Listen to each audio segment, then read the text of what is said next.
ਏਕ ਓੰਕਾਰ ਸਤਿਗੁਰੂ ਤੇ ਪ੍ਰਸਾਦ ਸਚ ਹੋ। ਵਾਹਿਗੁਰੂ ਜੀ ਕੀ ਫਤਿਹ ਹੈ। ਵਿਘਨ ਵਿਨਾਸ਼ਨ ਸੋਇ, ਜਿਸਮੈ ਅੰਮ੍ਰਿਤ ਗਿਆਨ ਹੈ ਮਾਨਕ ਭਗਤ ਭਗਤ। ਵੈਰਾਗ। ਗੁਰੂ ਗ੍ਰੰਥ ਸਾਹਿਬ ਉਦਦ ਬੰਦੋਂ ਕਰ ਅਨੁਰਾਗ। ਕਹਾਂ ਬੁੱਧ ਪ੍ਰਭ ਤੁਝ ਹਮਾਰੀ। ਵਰਨ ਸਕੈ ਮਹਿਮਾ ਜੋ ਤੇ ਹਮ ਨਾ ਸਕਤ ਕਰ ਸਿਫਤ ਤੁਮਾਰੀ। ਆਪ ਲਿਓ ਤੁਮ ਕਥਾ ਸੁਧਾਰੀ। ਹਮ ਨਾ ਸਕਤ ਕਰ ਸਿਫਤ ਤੁਮਾਰੀ। ਆਪ ਲਿਓ ਤੁਮ ਕਥਾ ਸੁਧਾਰੀ। ਸਤਨਾਮ ਸ੍ਰੀ ਵਾਹਿਗੁਰੂ ਸਾਹਿਬ ਜੀ। ਦੋਹਰਾ ਉਠੇ ਪ੍ਰਾਤ ਕੋ ਸਤਿਗੁਰੂ, ਠਾਨੇ ਸੌਚ ਇਸ਼ਨਾਨ। ਪ੍ਰਥਮ ਗਏ ਮਾਤਾ ਨਿਕਟ, ਬੈਠੇ ਬੰਧਨ ਠਾਨ। ਵਾਹਿਗੁਰੂ ਜੀ ਕਾ ਖਾਲਸਾ ਵਾਹਿਗੁਰੂ ਜੀ ਕੀ ਫਤਿਹ। ਪਰਮ ਸਨਮਾਨਯੋਗ ਗੁਰੂ ਕੀ ਸਾਜੀ ਨਵਾਜੀ ਹੋਈ। ਗੁਰੂ का खास रूप गुरु खालसा साध संगत जी, जिनके भाग बड़े हैं भाई, तिन साधु संग मुख जुरे। आप जी अत्यंत वडभागे हो। गरीब नवाज सतगुरु जी की पावन पवित्र हजूरी च संध्या के दीवाना दीयां हाजरियां भर के ਸੋਦਾ ਰਹਿਰਾਸ ਸਾਹਿਬ ਜੀ ਦੇ ਪਾਠ ਸਰਵਣ ਕੀਤੇ ਹਨ। ਉਪਰੰਤ ਸੋਦਰ ਆਰਤੀ ਗਾਵੀ ਹੈ। ਆਰਤੀ ਦੇ ਕੀਰਤਨ ਸਰਵਣ ਕੀਤੇ ਹਨ। ਕੁਝ ਸਮੇਂ ਵਾਸਤੇ ਫਿਰ ਆਪਣੀਆਂ ਮਨ ਬਿਰਤੀਆਂ ਨੂੰ ਸਾਹਿਬ ਸ੍ਰੀ ਗੁਰੂ ਗੋਬਿੰਦ ਸਿੰਘ ਸਾਹਿਬ ਜੀ ਮਹਾਰਾਜ, ਸ਼ਮਸ਼ੇਰੇ ਬਹਾਦਰ ਦੇਗ ਤੇਗ ਦੇ ਧਨੀ, ਪੰਥ ਦੇ ਵਾਲੀ, ਅੰਮ੍ਰਿਤ ਕੇ ਦਾਤੇ ਪਾਤਸ਼ਾਹ ਜੀ ਦੇ ਪਾਵਨ ਚਰਨ ਕਮਲਾਂ 'ਚ ਇਕਾਗਰ ਕਰੀਏ। ਸਤਿਗੁਰੂ ਜੀ ਨੇ ਜੋ ਰਣਜੀਤ ਨਗਾਰਾ ਵਜਾਇਆ, ਇਸ ਰਣਜੀਤ ਨਗਾਰੇ ਦੀ ਲੋੜ ਮਹਿਸੂਸ ਹੋਈ, ਕਿਉਂਕਿ ਉਸ ਵੇਲੇ ਜ਼ਾਲਮਾਂ ਦੇ ਨਗਾਰੇ ਵੱਜ ਰਹੇ ਸਨ, ਦੁਸ਼ਟਾਂ ਦੇ ਨਗਾਰੇ ਵੱਜ ਰਹੇ ਸਨ। ਇਹ ਧਰਮ ਦਾ ਨਗਾਰਾ ਵਜਾਣਾ ਸੀ, ਪਾਪ ਦੇ ਨਗਾਰੇ ਬੰਦ ਕਰਨੇ ਸਨ, ਔਰ ਸੱਚ ਦਾ, ਨੇਕੀ ਦਾ, ਪਰਉਪਕਾਰ ਦਾ ਸੱਚੇ ਪਾਤਸ਼ਾਹ ਜੀ ਨੇ ਨਗਾਰਾ ਵਜਾਣਾ ਸੀ। ਸੂਰਬੀਰਤਾ ਦਾ, ਅਣਖ ਤੇ ਗੈਰਤ ਦਾ ਨਗਾਰਾ ਵਜਾਣਾ ਸੀ। ਸੋ ਦਲ ਵਿੱਚ ਨਗਾਰੇ ਦੀ ਘਾਟ ਨੂੰ ਮਹਿਸੂਸ ਕਰਦਿਆਂ ਹੋਇਆਂ ਬਹੁਤ ਚੰਗੇ ਕਾਰੀਗਰਾਂ ਨੂੰ ਬੁਲਾਇਆ। ਲਗਭਗ 100 ਮਣ ਲੋਹੇ ਵਿੱਚੋਂ ਚੰਗੇ, ਕਿਉਂਕਿ ਉਸ ਜ਼ਮਾਨੇ ਵਿੱਚ ਅੱਜ ਕੱਲ੍ਹ ਵਰਗਾ ਸਿਸਟਮ ਨਹੀਂ ਸੀ। ਅੱਜ ਕੱਲ੍ਹ ਲੋਹੇ ਦੀਆਂ ਬਣੀਆਂ ਬਣਾਤੀਆਂ ਚਾਦਰਾਂ ਲੈ ਕੇ ਲੋਕ ਬਸ ਵਰਤੋਂ 'ਚ ਲਿਆਉਂਦੇ ਹਨ। ਉਸ ਜ਼ਮਾਨੇ 'ਚ ਲੋਹਾ ਕੁੱਟ ਕੇ ਉਹਦੀ ਮੈਲ ਕੱਢੀ ਜਾਂਦੀ ਸੀ। ਫਿਰ ਉਹਦੇ ਵਿੱਚ ਜਿਹੜਾ ਸਭ ਤੋਂ ਸ੍ਰੇਸ਼ਟ ਸਾਰ ਰੂਪ ਲੋਹਾ ਹੁੰਦਾ ਸੀ, ਉਹਨੂੰ ਵਰਤੋਂ 'ਚ ਲਿਆ ਕੇ ਉਹਦੀਆਂ ਛੋਟੀਆਂ ਟੁਕੜੀਆਂ ਤਿਆਰ ਕਰਕੇ ਉਹਨੂੰ ਜੋੜ ਕੇ ਰਿਵਟਾਂ ਲਾ ਕੇ ਤੇ ਫਿਰ ਨਗਾਰਾ ਬਣਦਾ ਸੀ। ਸੋ ਚੰਗੇ ਸੁੰਦਰ ਲੋਹੇ ਦਾ ਇਹ ਰਣਜੀਤ ਨਗਾਰਾ ਗੁਰੂ ਸਾਹਿਬ ਜੀ ਵਾਸਤੇ ਤਿਆਰ ਹੋਇਆ। ਤੇ ਇੱਧਰ ਸਤਿਗੁਰੂ ਜੀ ਰਾਤ ਨੂੰ ਆਰਾਮ ਕੀਤਾ ਹੈ। ਅੰਮ੍ਰਿਤ ਵੇਲੇ ਉੱਠ ਕੇ ਮਾਤਾ ਜੀ ਦੇ ਕੋਲ ਕਿਵੇਂ ਗਏ ਹਨ, ਉਹ ਸਾਰੀ ਕਥਾ ਪ੍ਰੇਮ ਨਾਲ ਸਰਵਣ ਕਰੀਏ। ਮਨ ਬਿਰਤੀਆਂ ਸਾਹਿਬ ਸ੍ਰੀ ਗੁਰੂ ਗੋਬਿੰਦ ਸਿੰਘ ਸਾਹਿਬ ਜੀ ਮਹਾਰਾਜ ਕਲਗੀਧਰ ਪਾਤਸ਼ਾਹ ਦੇ ਚਰਨਾਂ 'ਚ ਜੋੜ ਕੇ ਆਖੀਏ ਸਤਿਨਾਮ ਸ੍ਰੀ ਵਾਹਿਗੁਰੂ ਸਾਹਿਬ ਜੀ। ਸਤਿਨਾਮ ਸ੍ਰੀ ਵਾਹਿਗੁਰੂ ਸਾਹਿਬ ਜੀ। ਦੋਹਰਾ ਉਠੇ ਪ੍ਰਾਤ ਕੋ ਸਤਿਗੁਰੂ, ਸਤਿਗੁਰੂ ਮਹਾਰਾਜ ਅੰਮ੍ਰਿਤ ਵੇਲੇ ਉੱਠੇ ਹਨ। ਠਾਨੇ ਸੌਚ ਇਸ਼ਨਾਨ। ਆਪਣੀ ਨਿਤ ਕਿਰਿਆ ਕੀਤੀ ਹੈ, ਸੋਚ ਇਸ਼ਨਾਨ ਕੀਤਾ ਹੈ ਸਤਿਗੁਰੂ ਜੀ ਨੇ। ਪ੍ਰਥਮ ਗਏ ਮਾਤਾ ਨਿਕਟ, ਪਹਿਲਾਂ ਆਪਣੇ ਪੂਜਨੀਕ ਮਾਤਾ ਜੀ ਨੂੰ ਨਮਸਕਾਰ ਕਰਨ ਵਾਸਤੇ ਮਾਤਾ ਜੀ ਦੇ ਕੋਲ ਗਏ ਹਨ। ਬੈਠੇ ਬੰਧਨ ਠਾਨ। ਮਾਤਾ ਜੀ ਦੇ ਚਰਨਾਂ ਤੇ ਮੱਥਾ ਟੇਕ ਕੇ ਸਤਿਗੁਰੂ ਜੀ ਬੈਠ ਗਏ ਹਨ ਮਾਤਾ ਜੀ ਦੇ ਪਾਸ। ਚੌਪਈ ਦੇ ਆਸ਼ਿਕ ਕੋ ਪ੍ਰੇਮ ਕਰੰਤੀ। ਮਾਤਾ ਜੀ ਨੇ ਆਪਣੇ ਲਾਲ ਨੂੰ ਆਸ਼ੀਰਵਾਦ ਦਿੱਤਾ ਹੈ, ਸਿਰ ਤੇ ਹੱਥ ਫੇਰਿਆ ਹੈ, ਬਹੁਤ ਲਾਡ ਪਿਆਰ ਕੀਤਾ ਹੈ। ਪੇਖ ਸਪੂਤ ਕੋ ਉਰ ਹਰ ਖੰਤੀ। ਆਪਣੇ ਪੁੱਤਰ ਦਾ ਜਾਹੋ ਜਲਾਲ ਵੇਖ ਕੇ, ਆਪਣੇ ਪੁੱਤਰ ਦਾ ਪ੍ਰਤਾਪ ਵੇਖ ਕੇ ਮਾਤਾ ਜੀ ਖੁਸ਼ ਹੁੰਦੇ ਹਨ। ਹਿਤ ਸਮਝਾਵਨ ਕਹਿ ਮ੍ਰਿਦ ਬਾਣੀ। ਪਰ ਕਿਉਂਕਿ ਮਾਂ ਦਾ ਦਿਲ ਹੈ, ਮਾਂ ਦੀ ਮਮਤਾ ਹੈ, ਕਹਿੰਦੇ ਪੁੱਤਰ ਭਾਵੇਂ 100 ਸਾਲ ਦਾ ਵੀ ਹੋਵੇ, ਮਾਂ ਵਾਸਤੇ ਪੁੱਤਰ ਹੀ ਹੁੰਦਾ ਹੈ। ਸ੍ਰੀ ਗੁਰੂ ਗੋਬਿੰਦ ਸਿੰਘ ਸੱਚੇ ਪਾਤਸ਼ਾਹ ਜੀ ਨੂੰ ਪਿਆਰ ਨਾਲ ਇਉਂ ਸਮਝਾਉਣ ਲੱਗੇ ਹਨ, ਇੱਕ ਪੁੱਤਰਾ ਮਨ ਪ੍ਰੀਤ ਮਹਾਨੀ। ਕਿਉਂਕਿ ਮਾਂ ਦਾ ਇੱਕੋ ਇੱਕ ਪੁੱਤਰ ਹੈ, ਨਾ ਕੋਈ ਧੀ ਨਾ ਪੁੱਤਰ ਹੋਰ। ਸ੍ਰੀ ਕਲਗੀਧਰ ਪਾਤਸ਼ਾਹ ਮਹਾਰਾਜ ਬੱਬਰ ਸ਼ੇਰ ਇਕੱਲੇ ਹੀ ਪ੍ਰਗਟ ਹੋਏ ਹਨ। ਸੋ ਉਹਨਾਂ ਦੇ ਮਾਤਾ ਜੀ ਮਾਤਾ ਗੁਜਰੀ ਜੀ ਆਪਣੇ ਇਕਲੌਤੇ ਪੁੱਤਰ ਨੂੰ ਬਹੁਤ ਪ੍ਰੇਮ ਕਰਦੇ ਹਨ। ਜਿਨ ਬੈਠੇ ਵੀ ਵੱਡ ਵਡਿਆਈ। ਹਾਂ, ਕਹਿੰਦੇ ਜਿਨ੍ਹਾਂ ਦੀ ਵੱਡੀ ਵਡਿਆਈ ਹੈ, ਗੱਦੀ ਤੇ ਬੈਠੇ ਹਨ। ਪ੍ਰਤਾਪ ਦਿਨੋਂ ਦਿਨ ਫੈਲਦਾ ਗਿਆ। ਸ੍ਰੀ ਗੁਰੂ ਹਰਗੋਬਿੰਦ ਸਾਹਿਬ ਜੀ ਮਹਾਰਾਜ 6ਵੇਂ ਪਾਤਸ਼ਾਹ ਜੀ ਨੇ ਮਾਤਾ ਨਾਨਕੀ ਜੀ ਨੂੰ ਕਿਹਾ ਸੀ ਕਿ ਤੁਹਾਡਾ ਪੋਤਰਾ ਬੜਾ ਪ੍ਰਤਾਪੀ ਹੋਵੇਗਾ, ਜਿਹੜੇ ਗੁਰੂ ਨਾਨਕ ਦੇਵ ਜੀ ਮਹਾਰਾਜ ਦੇ ਮਿਸ਼ਨ ਨੂੰ ਸਾਰੀ ਦੁਨੀਆ ਵਿੱਚ ਪ੍ਰਚੰਡ ਕਰ ਦੇਵੇਗਾ। ਸਾਰੀ ਦੁਨੀਆ ਵਿੱਚ ਜੇ ਸਾਧ ਸੰਗਤ ਜੀ ਇਸ ਪੰਥ ਦੀ ਵਿਲੱਖਣਤਾ ਹੋਈ ਹੈ ਨਾ, ਵੈਸੇ ਸਤਿਗੁਰੂ ਪਰਮੇਸ਼ਰ ਆਪ ਗੁਰੂ ਨਾਨਕ ਦੇਵ ਸੱਚੇ ਪਾਤਸ਼ਾਹ ਅਕਾਲ ਪੁਰਖ ਰੂਪ ਸਨ। ਆਪ ਨਾਰਾਇਣ ਕਲਾ ਧਾਰ ਜਗ ਮੈਂ ਪਰਵਰਿਓ, ਨਿਰੰਕਾਰ ਆਕਾਰ ਜੋਤ ਜਗ ਮੰਡਲ ਕਰਿਓ।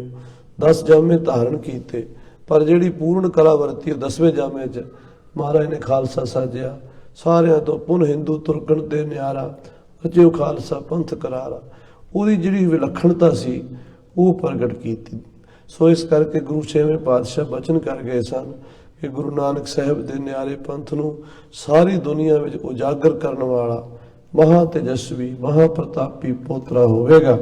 ਸੋ ਉਹ ਬਚਨ ਮਾਤਾ ਨਾਨਕੀ ਜੀ ਨੇ ਪੱਲੇ ਬੰਨ੍ਹ ਕੇ ਰੱਖੇ, ਉਡੀਕਾਂ ਕੀਤੀਆਂ। ਸ੍ਰੀ ਗੁਰੂ ਗੋਬਿੰਦ ਸਿੰਘ ਸਾਹਿਬ ਜੀ ਦਾ ਅਵਤਾਰ ਹੋਇਆ। ਮਾਤਾ ਗੁਜਰੀ ਜੀ ਇਸ ਕਰਕੇ ਬੜੇ ਪ੍ਰਸੰਨ ਹਨ ਕਿ ਜਦੋਂ ਦੇ ਗੱਦੀ ਤੇ ਬੈਠੇ ਹਨ, ਗੁਰਤਾ ਗੱਦੀ ਦਾ ਪ੍ਰਤਾਪ ਵੀ ਬਹੁਤ ਜ਼ਿਆਦਾ ਪਸਰ ਗਿਆ ਹੈ। ਸੁਨੀਐ ਪੁੱਤ ਐਸੇ ਨਹਿ ਕਰੋ। ਪਰ ਆਪਣੇ ਪਿਆਰੇ ਪੁੱਤਰ ਨੂੰ ਮਾਂ ਸਮਝਾ ਰਹੀ ਹੈ, ਪੁੱਤਰ ਜੀ ਸੁਣੋ, ਏਦਾਂ ਨਾ ਕਰੋ। ਜਿਸ ਤੇ ਸੈਲ ਪਤਨ ਸੋ ਲਰੋ। ਇਹ ਜਿਹੜਾ ਤੁਸੀਂ ਕੰਮ ਕਰਨ ਲੱਗੇ ਹੋ ਨਗਾਰਾ ਵਜਾਉਣ ਦਾ, ਇਹ ਲੜਾਈ ਦਾ ਮੁੱਢ ਹੈ। ਨਗਾਰਾ ਵਜਾਉਣਾ ਸਰਕਾਰ ਨੂੰ ਚੈਲੰਜ ਹੈ। ਸਰਕਾਰ ਦੇ ਰਾਜ ਵਿੱਚ, ਇੱਕ ਬਾਦਸ਼ਾਹ ਦੇ ਰਾਜ ਵਿੱਚ ਦੂਜਾ ਨਗਾਰਾ ਨਹੀਂ ਵੱਜ ਸਕਦਾ। ਇਹਦੇ ਨਾਲ ਪਹਾੜੀ ਰਾਜਿਆਂ ਨਾਲ ਜੰਗ ਸ਼ੁਰੂ ਹੋ ਜਾਵੇਗਾ। ਰਾਖੀ ਸੈਨ ਨ ਅਚਰਜ ਕੋਈ। ਚਲੋ ਤੁਸੀਂ ਫੌਜ ਰੱਖ ਲਈ, ਕੋਈ ਗੱਲ ਨਹੀਂ। ਇਹਦੇ ਨਾਲ ਥੋੜੀ ਬਾਲੀ ਫੌਜ ਉਸ ਵੇਲੇ ਰਈਸ ਲੋਕ ਵੀ ਰੱਖਿਆ ਕਰਦੇ ਸਨ, ਜਿਹੜੇ ਸਰਦਾਰ ਚੌਧਰੀ ਮਾਇਆਧਾਰੀ ਸ਼ੇਠ ਲੋਕ ਸ਼ਾਹੂਕਾਰ ਲੋਕ 10-20 50 ਬੰਦੇ ਆਪਣੀ ਸੇਫਟੀ ਲਈ ਰੱਖ ਲੈਂਦੇ ਸਨ। 5-7-10 ਘੋੜੇ ਰੱਖ ਲਏ, 10-20 ਬੰਦੂਕਾਂ ਰੱਖ ਲਈਆਂ। ਇੰਨਾ ਕੁ ਕੋਈ ਸਰਕਾਰ ਨੂੰ ਮਹਿਸੂਸ ਨਹੀਂ ਹੁੰਦਾ। ਪਰ ਜਦੋਂ ਕੋਈ ਨਗਾਰਾ ਵਜਾ ਦਿੰਦਾ ਤਾਂ ਇਹਦਾ ਮਤਲਬ ਹੁੰਦਾ ਵੀ ਉਹ ਸਰਕਾਰ ਤੋਂ ਬਾਗੀ ਹੈ। ਤਾਂ ਇਹ ਜਿਹੜੀ ਗੱਲ ਹੈ ਇਹ ਸੰਭਾਲਣੀ ਔਖੀ ਹੋ ਜਾਣੀ ਹੈ।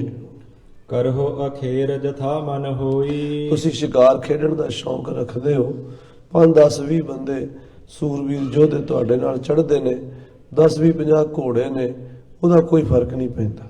ਸ਼ਿਕਾਰ ਖੇਡੋ, ਸ਼ਸਤਰਾਂ ਦਾ ਅਭਿਆਸ ਕਰੋ। ਤੁਮ ਜਗ ਪੂਜ ਵਿਰੋਧ ਨ ਕਰੀਐ। ਤੁਸੀਂ ਜਗਤ ਦੇ ਪੂਜਕ, ਤੁਸੀਂ ਇਕੱਲੇ ਕੋਈ ਅਮੀਰ ਕੋਈ ਰਾਜੇ ਮਹਾਰਾਜੇ ਨਹੀਂ, ਤੁਸੀਂ ਗੁਰੂ ਹੋ, ਸਾਰੀ ਸ੍ਰਿਸ਼ਟੀ ਦੇ ਗੁਰੂ ਹੋ। ਸ੍ਰੀ ਗੁਰੂ ਨਾਨਕ ਦੇਵ ਜੀ ਮਹਾਰਾਜ ਸੱਚੇ ਪਾਤਸ਼ਾਹ ਜੀ ਦੀ ਗੱਦੀ ਦੇ ਮਾਲਕ ਹੋ। 9ਵੇਂ ਪਾਤਸ਼ਾਹ ਨੇ ਸਾਰੀਆਂ ਜ਼ਿੰਮੇਵਾਰੀਆਂ ਤੁਹਾਡੇ ਸਿਰ ਤੇ ਛੱਡੀਆਂ ਹਨ ਤੇ ਤੁਸੀਂ ਵਿਰੋਧ ਵਾਲੇ ਪਾਸੇ ਤੇ ਨਾ ਚੱਲੋ। ਚਾਹੁੰਦੇ ਸੇ ਸੰਗਤ ਆਪਨ ਵਿਚਰੀਆ ਹੈ। ਕਿਉਂਕਿ ਤੁਹਾਡੀ ਸੰਗਤ ਵਿਚਾਰੇ ਪਾਸੇ ਹੈ। ਜੇ ਤੁਹਾਨੂੰ ਕੋਈ ਦਿੱਕਤ ਆਵੇਗੀ ਤੇ ਲੱਖਾਂ ਲੋਕ ਜਿਹੜੇ ਤੁਹਾਨੂੰ ਮੰਨਣ ਵਾਲੇ ਹਨ ਉਹਨਾਂ ਉੱਤੇ ਵੀ ਸਮੱਸਿਆ ਆਵੇਗੀ। ਇਸ ਕਰਕੇ ਸੱਚੇ ਪਾਤਸ਼ਾਹ ਜੀ ਤੁਸੀਂ ਇਹ ਵਿਚਾਰ ਕਰੋ ਕਿ ਜੇ ਕੋਈ ਉਪਦਰਵ ਹੁੰਦਾ ਹੈ, ਕੋਈ ਜੰਗ ਯੁੱਧ ਹੁੰਦਾ ਹੈ ਤਾਂ ਉਹਦਾ ਸੰਗਤ ਤੇ ਕੀ ਅਸਰ ਪਵੇਗਾ ਔਰ ਤੁਹਾਡੇ ਵਰਤਾਰੇ ਦੇ ਨਾਲ ਸਰਕਾਰ ਹਿੱਲ ਜਾਵੇਗੀ, ਉਹਨਾਂ ਨੂੰ ਤਕਲੀਫ ਹੋਵੇਗੀ। ਮੈਂ ਅਬ ਸੁਨਿਓ ਬਨਾਏ ਨਗਾਰਾ। ਮੈਂ ਸੁਣਿਆ ਕਿ ਤੁਸੀਂ ਹੁਣ ਨਗਾਰਾ ਵਜਾ ਬਣਾ ਰਹੇ ਹੋ। ਨਗਾਰੇ ਦਾ ਤੁਸੀਂ ਹੁਕਮ ਦਿੱਤਾ ਹੈ, ਨਗਾਰਾ ਬਣਨ ਵਾਲਾ ਹੈ। ਚਹਤ ਵਜਾਇਓ ਸੈਨ ਮਝਾਰਾ। ਆਪਣੀ ਫੌਜ ਦੇ ਵਿੱਚ ਨਗਾਰਾ ਵਜਾਉਣਾ ਚਾਹੁੰਦੇ ਹੋ। ਇਸ ਤੇ ਔਚਕ ਉਠੈ ਉਪਦਰਵ। ਇਹਦੇ ਨਾਲ ਅਚਾਨਕ ਉਪਦਰਵ ਹੋ ਜਾਏਗਾ, ਅਚਾਨਕ ਯੁੱਧ ਸ਼ੁਰੂ ਹੋ ਜਾਏਗਾ, ਸਰਕਾਰ ਦੇ ਨਾਲ ਬਖੇੜਾ ਪੈ ਜਾਏਗਾ। ਨਗਾਰਾ ਵਜਾਉਣਾ ਇੱਕ ਬਾਦਸ਼ਾਹ ਦੇ, ਇੱਕ ਰਾਜੇ ਦੇ ਰਾਜ ਵਿੱਚ ਬਗਾਵਤ ਦੀ ਨਿਸ਼ਾਨੀ ਹੁੰਦੀ ਹੈ। ਇਹਦੇ ਨਾਲ ਫਿਰ ਕਲਾ ਕਲੇਸ਼, ਲੜਾਈ ਝਗੜੇ ਵੱਧ ਜਾਣਗੇ। ਬਸ ਹੋ ਸ਼ਾਂਤ ਜੁਤ ਤੀਰ ਸਤੁਦਰਵ। ਤੁਸੀਂ ਸ਼ਾਂਤੀ ਦੇ ਨਾਲ ਸਤਲੁਜ ਦੇ ਕੰਢੇ ਤੇ ਆਪਣੇ ਗੁਰਦੇਵ ਪਿਤਾ ਦੀ ਨਗਰੀ ਸ੍ਰੀ ਅਨੰਦਪੁਰ ਸਾਹਿਬ ਵਿੱਚ ਵਸੋ, ਬੜੇ ਆਰਾਮ ਨਾਲ ਰਹੋ। ਨਹਿ ਆਛੋ ਉਹ ਪਰਹ ਬਖੇਰਾ। ਇਹ ਗੱਲ ਚੰਗੀ ਨਹੀਂ ਵੀ ਕੋਈ ਬਖੇੜਾ ਪੈ ਜਾਵੇ, ਕੋਈ ਝਗੜਾ ਪੈ ਜਾਵੇ, ਕੋਈ ਕਲੇਸ਼ ਪੈ ਜਾਵੇ। ਵਾਦਤ ਹੋਏ ਕਸ਼ਟ ਬਡੇਰਾ। ਵਧਦਿਆਂ ਜਦੋਂ ਲੜਾਈ ਵੱਧ ਜਾਂਦੀ ਹੈ ਤਾਂ ਕਸ਼ਟ ਹੁੰਦਾ ਹੈ। ਯੁੱਧ ਕੀ ਬਾਤ ਬੁਰੀ ਸਭ ਤੇ। ਦਸਵੇਂ ਪਾਤਸ਼ਾਹ ਨੇ ਆਪਣੀ ਬਾਣੀ 'ਚ ਵੀ ਲਿਖਿਆ ਹੈ ਵੀ ਯੁੱਧ ਦੀ ਗੱਲ ਸੌਖੀ ਨਹੀਂ ਹੈ। ਦੁਨੀਆ ਦੀਆਂ ਬਹੁਤ ਸਾਰੀਆਂ ਗੱਲਾਂ ਔਖੀਆਂ ਹੋਣਗੀਆਂ, ਪਰ ਔਖੀਆਂ ਤੋਂ ਵੀ ਔਖੀ ਘੱਟ ਹੀ ਹੈ ਜੰਗ, ਯੁੱਧ ਦਾ ਮੈਦਾਨ। ਸੋ ਇਸ ਕਰਕੇ ਪੁੱਤਰ ਜੀ ਇਹ ਬਖੇੜਾ ਚੱਲਣਾ ਔਖਾ ਹੋਵੇਗਾ। ਬੜੇ ਗੁਰਨ ਜਬ ਜੰਗ ਮਚਾਏ। ਜਦੋਂ ਵੱਡੇ ਸਤਿਗੁਰੂ ਮਹਾਰਾਜ ਛੇਵੇਂ ਪਾਤਸ਼ਾਹ ਤੁਹਾਡੇ ਦਾਦਾ ਜੀ ਨੇ ਯੁੱਧ ਕੀਤੇ ਸਨ ਤਿਆਗ ਸੁਦਾਸਰ ਕੋ ਨਿਕਸਾਏ। ਤਾਂ ਉਹਨਾਂ ਯੁੱਧਾਂ ਕਰਕੇ ਸਤਿਗੁਰੂ ਜੀ ਨੂੰ ਸ੍ਰੀ ਅੰਮ੍ਰਿਤਸਰ ਸ਼ਹਿਰ ਛੱਡਣਾ ਪਿਆ ਸੀ।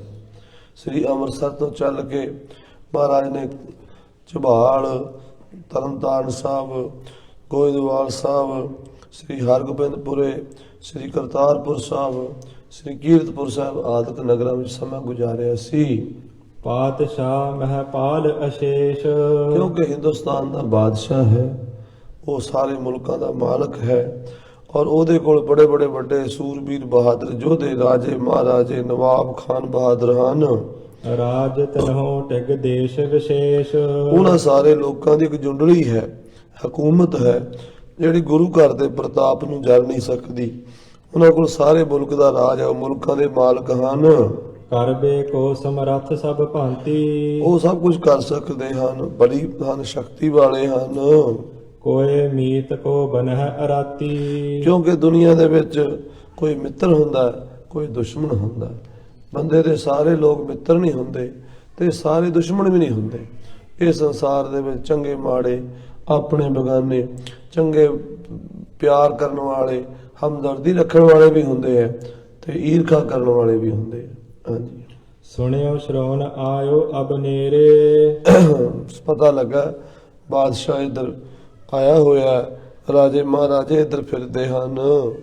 ਭੀਮ ਚੰਦ ਮਹਿਪਾਲ ਬਡੇਰੇ। ਰਾਜਾ ਭੀਮ ਚੰਦ ਵੀ ਆਪਣੇ ਇਲਾਕੇ ਵਿੱਚ, ਕਹਿਲੂਰ ਦੇ ਇਲਾਕੇ ਦਾ ਸਫ਼ਰ ਕਰਦਾ, ਉਹ ਵੇਖਦਾ, ਉਹਨੂੰ ਪਤਾ ਲੱਗ ਜਾਣਾ ਵੀ ਗੁਰੂ ਨੇ ਨਗਾਰਾ ਵਜਾਤਾ। ਜਦੋਂ ਰਾਜੇ ਦੇ ਰਾਜ ਵਿੱਚ ਦੂਜਾ ਨਗਾਰਾ ਵੱਜੇਗਾ ਤਾਂ ਰਾਜਾ ਚਿੰਤਤ ਹੋਵੇਗਾ, ਰਾਜਾ ਗੁਰੂ ਘਰ ਨਾਲ ਵੈਰ ਕਰੇਗਾ। ਧੁਨ ਧੁੰਦਪ ਕੀ ਸਹਿ ਨ ਸਕਾਈ। ਇਹ ਤੁਹਾਡੇ ਨਗਾਰੇ ਦੀ ਗੂੰਜ ਭੀਮ ਚੰਦ ਰਾਜੇ ਕੋਲੋਂ ਸਹੀ ਨਹੀਂ ਜਾਣੀ। ਨਾਹਕ ਬੀਚ ਬੈਰ ਪਰ ਜਾਈ। ਬਿਨਾਂ ਮਤਲਬ ਦੇ, ਬਿਨਾਂ ਪ੍ਰਯੋਜਨ ਦੇ ਵੈਰ ਪੈ ਜਾਵੇਗਾ। ਆਪਨ ਪਾਰ ਨੌਬਤ ਬਜਾਵੋ। ਆਪਣੇ ਬੂਹੇ ਤੇ, ਦਰਵਾਜ਼ੇ ਤੇ ਤੁਸੀਂ ਨਗਾਰਾ ਵਜਾਈ ਜਾਂਦੇ ਹੋ, ਨੌਬਤ ਵੱਜਦੀ ਹੈ ਤੁਹਾਡੇ ਬੂਹੇ ਤੇ ਸਵੇਰੇ। ਸਾਧ ਸੰਗਤ ਜੀ, ਨੌਬਤ ਛੋਟਾ ਨਗਾਰਾ ਹੁੰਦਾ ਐਡਾ ਸਾਰਾ।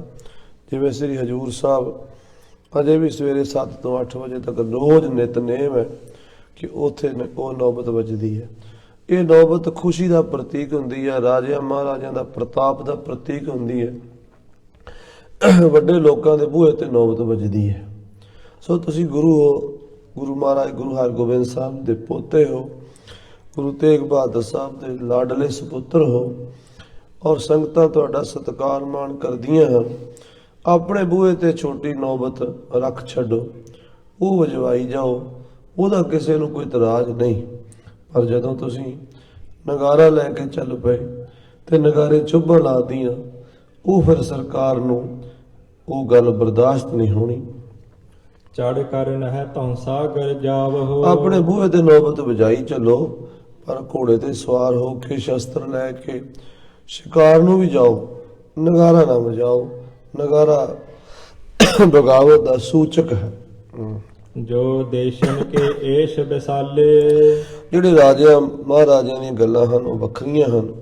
ਉਹ ਮੁਲਕਾਂ ਦੇ ਮਾਲਕ ਹਨ, ਉਹ ਜਗੀਰਾਂ ਦੇ ਮਾਲਕ ਹਨ, ਰਿਆਸਤਾਂ ਦੇ ਮਾਲਕ ਹਨ।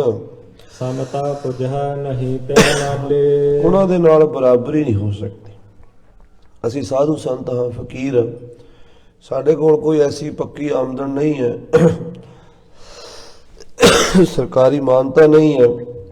ਇਸ ਕਰਕੇ ਰਾਜਿਆਂ ਮਹਾਰਾਜਿਆਂ ਦੀ ਰੀਸ ਕਰਕੇ ਨਗਾਰਾ ਆਪਾਂ ਨਹੀਂ ਵਜਾ ਸਕਦੇ।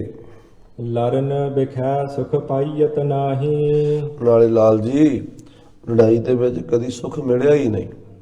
ਲੜਾਈ ਨੇ ਅੱਜ ਤਾਈਂ ਕਿਸੇ ਨੂੰ ਸੁੱਖ ਦਿੱਤਾ ਹੀ ਨਹੀਂ। ਲੜਾਈ ਦੇ ਵਿੱਚ ਤਾਂ ਦੁੱਖ ਹੀ ਦੁੱਖ ਹੁੰਦਾ ਹੈ। ਸਦਾ ਬਿਖਾਦ ਹੋਤ ਜਿਸ ਮਾਹੀ। ਲੜਾਈ ਵਿੱਚ ਤਾਂ ਵਿਖਾਦ ਹੁੰਦਾ ਹੈ, ਚਿੰਤਾ ਫਿਕਰ, ਲੜਾਈਆਂ, ਦੰਗੇ ਫਸਾਦ, ਖੂਨ ਖਰਾਬੇ, ਮਾਰੇ ਬਕਾਰੇ ਹੁੰਦੇ ਹਨ। ਜਨਨੀ ਤੇ ਸੁਨ ਕਰ ਤਿਹ ਸਮੈ। ਮਾਤਾ ਗੁਜਰੀ ਜੀ ਦੇ ਇਹ ਬਚਨ ਸੁਣ ਕੇ ਕਹਿਓ ਕਿਸੀ ਕੋ ਤਰਾਸ ਨ ਹਮੈ। ਅੱਗੋਂ ਬੋਲੇ ਸ੍ਰੀ ਕਲਗੀਧਰ ਪਾਤਸ਼ਾਹ, ਮਾਤਾ ਜੀ ਸਾਨੂੰ ਕਿਸੇ ਦਾ ਡਰ ਨਹੀਂ ਹੈ। ਕਰਹਿ ਬਜਾਵਨ ਆਪ ਨਗਾਰਾ। ਅਸੀਂ ਆਪਣਾ ਨਗਾਰਾ ਵਜਾਵਾਂਗੇ। ਇਹ ਗੁਰੂ ਨਾਨਕ ਦਾ ਨਗਾਰਾ ਹੈ, ਇਹ ਸੱਚ ਦਾ ਨਗਾਰਾ ਹੈ। ਖੇਲਹਿ ਕਾਨਨ ਸ਼ਿਕਾਰਾ। ਅਸੀਂ ਜੰਗਲਾਂ ਵਿੱਚ ਜਾਵਾਂਗੇ ਔਰ ਸ਼ਿਕਾਰ ਖੇਡਾਂਗੇ, ਨਗਾਰਾ ਵਜਾ ਕੇ ਖੇਡਾਂਗੇ। ਰਾਜ ਨ ਛੀਨਹਿ ਹਮ ਕਿਸ ਕੇਰਾ। ਅਸੀਂ ਕਿਸੇ ਦਾ ਰਾਜ ਥੋੜਾ ਖੋਹਨੇ ਹਾਂ। ਅਸੀਂ ਕਿਸੇ ਦੇ ਰਾਜ ਤੇ ਕਬਜ਼ਾ ਕਰਨ ਚੱਲੇ ਹਾਂ। ਅਸੀਂ ਤਾਂ ਆਪਣੀ ਅਕਾਲ ਪੁਰਖ ਦੀ ਮੌਜ ਵਿੱਚ ਵਿਚਰਦੇ ਹਾਂ, ਕਿਉਂਕਿ ਸਾਡੀ ਨਿਗਾਹ ਵਿੱਚ ਤਾਂ ਤੁਮ ਹੋ ਸਭ ਰਾਜਨ ਕੇ ਰਾਜਾ, ਆਪੇ ਆਪ ਗਰੀਬ ਨਿਵਾਜ। ਪਰਮੇਸ਼ਰ ਵਾਹਿਗੁਰੂ ਹੀ ਰਾਜਾ ਹੈ। ਉਸ ਰਾਜੇ ਦੇ ਰਾਜ ਵਿੱਚ ਅਸੀਂ ਉਹਦੇ ਨਗਾਰੇ ਵਜਾਵਾਂਗੇ। ਔਰ ਕਿਸੇ ਦਾ ਝੂਠਾ ਰਾਜ ਲੈ ਕੇ ਅਸੀਂ ਕੀ ਕਰਨਾ। ਐਸੋ ਰਾਜ ਨਾ ਕਿਤੇ ਕਾਜ, ਜਿਤ ਨਹਿ ਤ੍ਰਿਪਤਾਏ ਤੇ ਨਗਨ ਫਿਰਤ ਰੰਗ ਏਕੈ, ਉਹ ਸੋਭਾ ਪਾਏ। ਸਾਨੂੰ ਇਸ ਰਾਜ ਦੀ ਲੋੜ ਨਹੀਂ। ਸਾਨੂੰ ਅਬਿਨਾਸੀ ਅਬਚਲ ਰਾਜ ਪਰਮੇਸ਼ਰ ਨੇ ਦਿੱਤਾ ਹੋਇਆ, ਜਿਹੜਾ ਕਦੀ ਖਤਮ ਨਹੀਂ ਹੋਣ ਵਾਲਾ। ਕਿਉ ਵਿਰੋਧ ਕੋ ਰਚਹਿ ਬਡੇਰਾ। ਕਿਉਂ ਸਾਡੇ ਨਾਲ ਵਿਰੋਧ ਕਰੇਗਾ ਰਾਜਾ। ਅਸੀਂ ਰਾਜੇ ਦਾ ਕੀ ਵਿਗਾੜਦੇ ਹਾਂ। ਅਸੀਂ ਉਹਦਾ ਕੋਈ ਰਾਜ ਨਹੀਂ ਖੋਹਦੇ, ਅਸੀਂ ਉਹਦਾ ਕੋਈ ਜਾਨੀ ਮਾਲੀ ਨੁਕਸਾਨ ਨਹੀਂ ਕਰਦੇ। ਆਪਨੋ ਦੇਸ਼ ਗ੍ਰਾਮ ਦ੍ਰਿੜ ਰਾਖੇ। ਆਪਣੇ ਪਿੰਡਾਂ ਨੂੰ ਸਾਂਭਿਓ, ਆਪਣੇ ਇਲਾਕਿਆਂ ਦੀ ਸੰਭਾਲ ਕਰੇ, ਆਪਣੇ ਦੇਸ਼ ਦੀ, ਆਪਣੀ ਪ੍ਰਜਾ ਦੀ ਰਾਖੀ ਕਰੇ। ਉਹ ਉਹਦੀ ਡਿਊਟੀ ਹੈ, ਉਹ ਰਾਜਾ ਹੈ। ਬਿਨਾ ਹੇਤ ਕਿਮ ਰਣ ਅਬਲਾਖੇ। ਜਦੋਂ ਅਸੀਂ ਉਹਦਾ ਕੁਝ ਵਿਗਾੜਦੇ ਹੀ ਨਹੀਂ, ਅਸੀਂ ਉਹਦਾ ਖੋਹਦੇ ਹੀ ਨਹੀਂ, ਅਸੀਂ ਉਹਦਾ ਕੋਈ ਲੁੱਟਮਾਰ ਨਹੀਂ ਕਰਦੇ, ਬਿਨਾਂ ਕਾਰਨ ਦੇ ਕਿਉਂ ਲੜੇਗਾ ਸਾਡੇ ਨਾਲ। ਜੇ ਅਸੀਂ ਕੁਝ ਨੁਕਸਾਨ ਕਰਾਂਗੇ, ਉਹਦਾ ਰਾਜ ਖੋਵਾਂਗੇ, ਉਹਦੇ ਦੇਸ਼ ਵਿੱਚ ਬਗਾਵਤ ਕਰਾਂਗੇ, ਫਿਰ ਤਾਂ ਉਹ ਸਾਡੇ ਨਾਲ ਲੜੇਗਾ। ਤੇ ਜੇ ਅਸੀਂ ਨਗਾਰਾ ਵਜਾ ਰਹੇ ਹਾਂ ਤੇ ਨਗਾਰੇ ਦਾ ਉਹਨੂੰ ਕੀ ਦੁੱਖ ਹੈ, ਕੀ ਤਕਲੀਫ ਹੈ ਉਸ ਨੂੰ। ਜੇ ਕਰ ਨਿਜ ਬਲ ਧਰ ਗਰਬਾਵੈ। ਜੇ ਰਾਜਾ ਭੀਮ ਚੰਦ ਆਪਣੇ ਰਾਜੇ ਹੋਣ ਦਾ ਹੰਕਾਰ ਕਰੇ, ਆਪਣੇ ਰਾਜ ਬਲ ਦਾ ਮਾਣ ਕਰੇ, ਬਿਨ ਕਾਰਨ ਹੀ ਬੈਰ ਵਧਾਵੈ। ਤੇ ਬਿਨਾਂ ਕਾਰਨ ਵੈਰ ਕਰੇ, ਬਿਨਾਂ ਮਤਲਬ ਤੇ ਬਿਨਾਂ ਪ੍ਰਯੋਜਨ ਹੀ ਉਹ ਗੁਰੂ ਘਰ ਦੇ ਨਾਲ ਈਰਖਾ ਕਰੇ, ਤਾਂ ਹਮ ਕਹਾਂ ਕਰਹਿ ਗਰ ਪਰੇ। ਤੇ ਫਿਰ ਅਸੀਂ ਕੀ ਕਰਨਾ। ਗੱਲ ਪਈ ਲੜਾਈ ਤਾਂ ਲੜਾਂਗੇ। ਆਖੋ ਸਤਨਾਮ ਸ੍ਰੀ ਵਾਹਿਗੁਰੂ। ਸੂਚਨਾ ਵੀ ਦੇ ਰਹੇ ਆ ਪਾਤਸ਼ਾਹ, ਕਹਿੰਦੇ ਅਸੀਂ ਨਹੀਂ ਲੜਾਂਗੇ, ਅਸੀਂ ਉਹਦਾ ਨੁਕਸਾਨ ਨਹੀਂ ਕਰਾਂਗੇ, ਅਸੀਂ ਕੋਈ ਛੇੜਾ ਨਹੀਂ ਛੇੜਾਂਗੇ।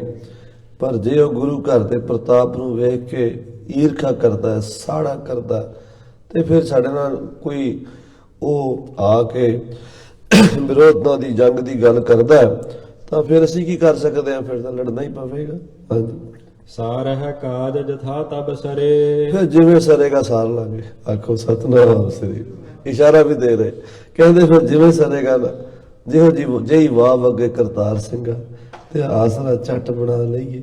ਕਹਿੰਦੇ ਫਿਰ ਉਹੋ ਜਿਹਾ ਹੀ ਮੌਕਾ ਵੇਖਾਂਗੇ। ਹਾਂਜੀ, ਦੇਸ਼ ਰਾਜ ਕੋ ਤਰਹਿ ਗਰੂਰ।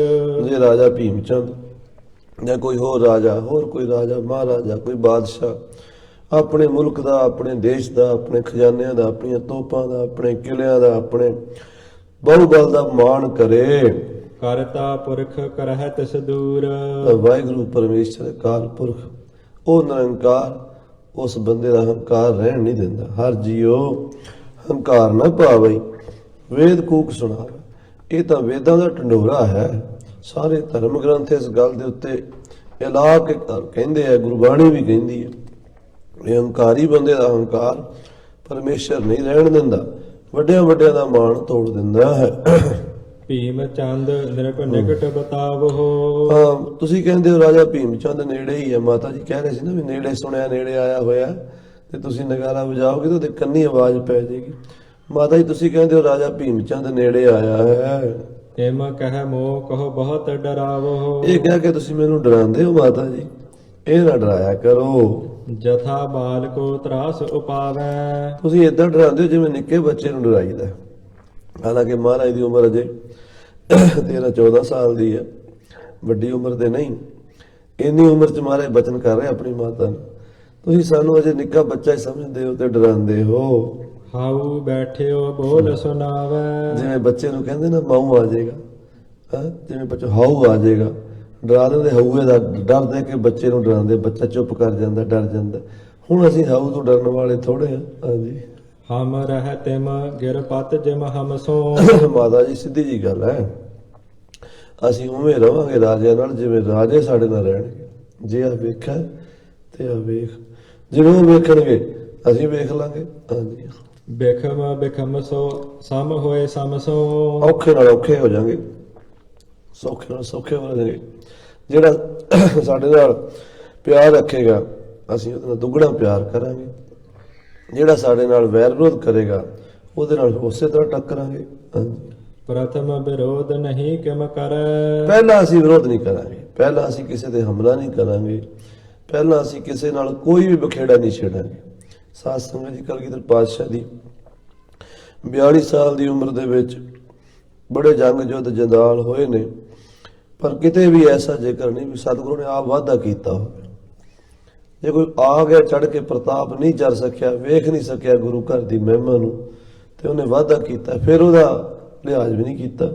ਚੁੰਕਾਰ ਅੱਜ ਹਮ ਹੀਲ ਤੇ ਦਰ ਗੁਜਸਤ, ਹਲਾਲ ਅਸਤ ਬੁਰਦਨ ਬਾਸ਼ਮ ਸ਼ੀਲ ਦਸਤ।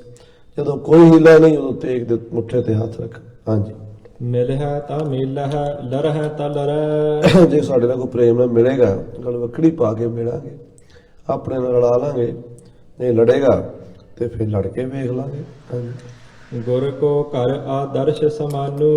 ਮਾਤਾ ਜੀ, ਗੁਰੂ ਦਾ ਘਰ ਤੇ ਸ਼ੀਸ਼ਾ ਹੈ, ਸ਼ੀਸ਼ੇ ਵਿੱਚ ਜਿਹੋ ਜਿਹਾ ਮੂੰਹ ਲੈ ਕੇ ਜਾਈਏ ਉਹੋ ਜਿਹਾ ਹੀ ਦਿਸਦਾ ਹੈ। ਹਾਂਜੀ ਸਦਾ ਬਿਮਲ ਤੇ ਬਿਮਲ ਮਹਾਨੂ। ਸ਼ੀਸ਼ਾ ਨਿਰਮਲ ਹੈ, ਸਾਫ਼ ਹੈ, ਕਲੀਅਰ ਹੈ। ਨਿਰਮਲ ਤੋਂ ਵੀ ਨਿਰਮਲ ਹੈ ਗੁਰੂ ਦਾ ਸ਼ੀਸ਼ਾ। ਬਾਹਰ ਦੇ ਸ਼ੀਸ਼ੇ ਤਾਂ ਕਈ ਵਾਰੀ ਠੰਡੇ ਹੋ ਜਾਂਦੇ ਨੇ, ਕੋਈ ਭਾਫ ਦੇ ਨਾਲ ਸਵੇਰੇ ਆਪਾਂ ਵਾਸ਼ਰੂਮ ਇਸ਼ਨਾਨ ਕਰਦੇ ਹਾਂ, ਉਹਦੀ ਗੈਸ ਦੇ ਨਾਲ ਉਹ ਸ਼ੀਸ਼ਾ ਜਿਹੜਾ ਧੁੰਦਲਾ ਹੋ ਜਾਂਦਾ। ਪਰ ਜਿਹੜਾ ਗੁਰੂ ਘਰ ਦਾ ਸ਼ੀਸ਼ਾ ਉਹ ਕਿਸੇ ਤਰ੍ਹਾਂ ਵੀ ਧੁੰਦਲਾ ਨਹੀਂ ਹੁੰਦਾ। ਆਖੋ ਸਤਿਨਾਮ, ਨਿਰਮਲ ਹੀ ਹੈ, ਸਦਾ ਹੀ ਨਿਰਮਲ ਹੈ। ਇਹਦੇ ਵਿੱਚ ਮੂੰਹ ਵੀ ਸਾਫ਼ ਦਿਸਣ, ਉਹ ਮੂੰਹ ਜਿੱਦਾਂ ਦਾ ਹੋਣਾ ਉਦਾਂ ਦਾ ਦਿਸਣ। ਜਿਹਦੇ ਮੁਖ ਤੇ ਕਾਲਖ ਲੱਗੀ ਹੈ ਉਹਨੂੰ ਆਪਣਾ ਮੂੰਹ ਕਾਲਾ ਨਜ਼ਰ ਆਏਗਾ, ਜਿਹਦਾ ਮੁਖ ਉਜਲਾ ਹੋਏਗਾ ਉਹਨੂੰ ਉਜਲਾ ਨਜ਼ਰ ਆਏਗਾ। ਉਜਲ ਬਦਨ ਭਾਵਨਾ ਜੈਸੇ। ਮਹਾਰਾਜ ਕਹਿੰਦੇ ਉਜਲ ਮੁਖ ਤੇ ਕਾਲਾ ਮੁਖ, ਮੈਲਾ ਮੁਖ ਉਹ ਸ਼ੀਸ਼ੇ ਚੋਂ ਉਦਾਂ ਦਾ ਹੀ ਨਜ਼ਰ ਆਉਂਦਾ।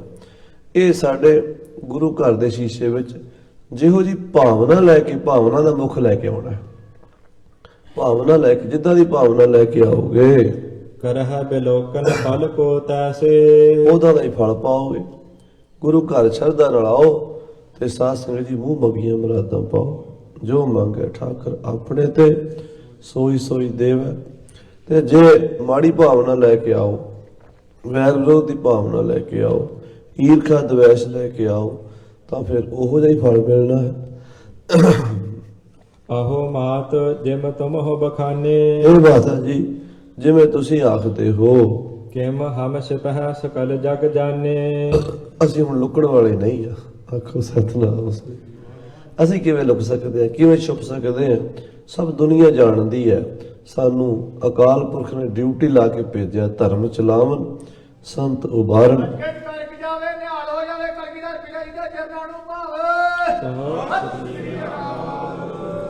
दुष्ट सबन को मूल उपार, यही काज तराहम जन्मन, समझ लिहो साधु सामानम। ਕਬ ਲਗ ਨਹਿ ਦੁੰਦਪ ਬਜਵਾਵੈ। ਮਾਤਾ ਜੀ ਕਿੰਨਾ ਚਿਰ ਨਗਾਰਾ ਨਹੀਂ ਵਜਾਵਾਂਗੇ, ਹੋਰ ਕਿੰਨਾ ਚਿਰ ਉਡੀਕਾਂਗੇ। ਦੁਰ ਕਰ ਨਹਿ ਆਪਾ ਬਿਦਤਾਵੈ। ਲੁੱਕ ਕੇ ਕਿੱਥੇ ਬੈਠਾਂਗੇ, ਕਿੱਥੇ ਛੁਪਾਂਗੇ, ਕਿੰਨਾ ਚਿਰ ਅਸੀਂ ਆਪਣਾ ਆਪ ਪ੍ਰਗਟ ਨਹੀਂ ਕਰਾਂਗੇ। ਇਮ ਕਹਿ ਕਰ ਜਨਨੀ ਕੇ ਸੰਗ।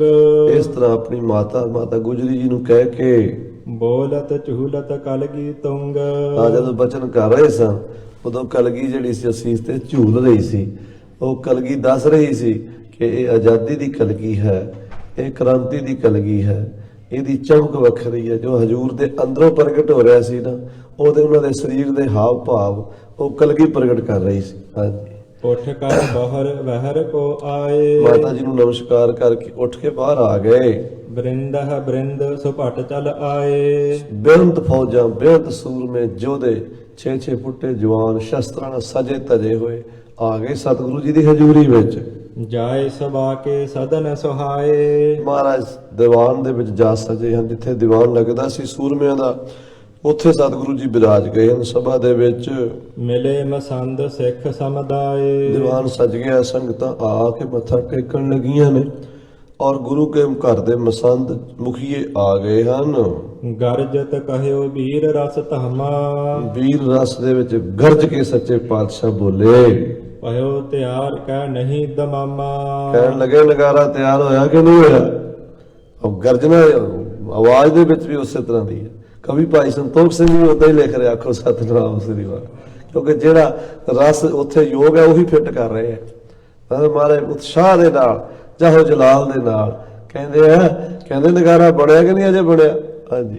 ਡਾਰ ਸਮਾਲੇ ਸੁਰਾ ਮਝਾਰੀ। ਦਾਲ ਮਸਾਲੇ ਸੁਰਾ ਮਜਾਰੀ, ਸ਼ਰਾਬ ਦੇ ਵਿੱਚ ਬੇਅੰਤ ਮਸਾਲੇ ਪਾ ਕੇ ਕਰਹੁ ਰਚਾਵਨ ਗਰਜੈ ਭਾਰੀ। ਉਹਦੇ ਚਮੜੇ ਦੇ ਵਿੱਚ ਪਾਓ। ਆ ਜਿਹੜਾ ਨਗਾਰਾ ਬਣਦਾ ਨਾ, ਇਹਦੇ ਵਿੱਚ ਇਹਨੂੰ ਬਣਾਉਣ ਲੱਗਿਆ ਦੀ ਗਰਜਨਾ ਬਣਾਉਣ ਵਾਸਤੇ, ਗੂੰਜ ਬਣਾਉਣ ਵਾਸਤੇ, ਜਿਹੜਾ ਕੋਈ ਕਿਸੇ ਵੀ ਜਾਨਵਰ ਦਾ ਉਹਨੂੰ ਚਮੜਾ ਮੜਿਆ ਜਾਂਦਾ, ਮੰਨ ਲਓ ਬੱਕਰੇ ਦਾ ਮੜਿਆ ਜਾਂਦਾ, ਊਂਠ ਦਾ ਮੜਿਆ ਜਾਂਦਾ, ਹੋਰ ਉਹਨੂੰ ਫਿਰ ਮਸਾਲੇ ਪਾ ਕੇ ਨਾ ਸ਼ਰਾਬ ਦੇ ਵਿੱਚ, ਤੇ ਉਹਨੂੰ ਸਾਫ਼ ਕਰਦੇ ਰਹਿੰਦੇ ਆ। ਉਹਦੇ ਫਿਰ ਉਹਦੀ ਜਿਹੜੀ ਆਵਾਜ਼ ਜਿਹੜੀ ਧਾਮੇ ਦੀ ਬਣਦੀ ਹੈ, ਗਰਜਨਾ ਬਣਦੀ।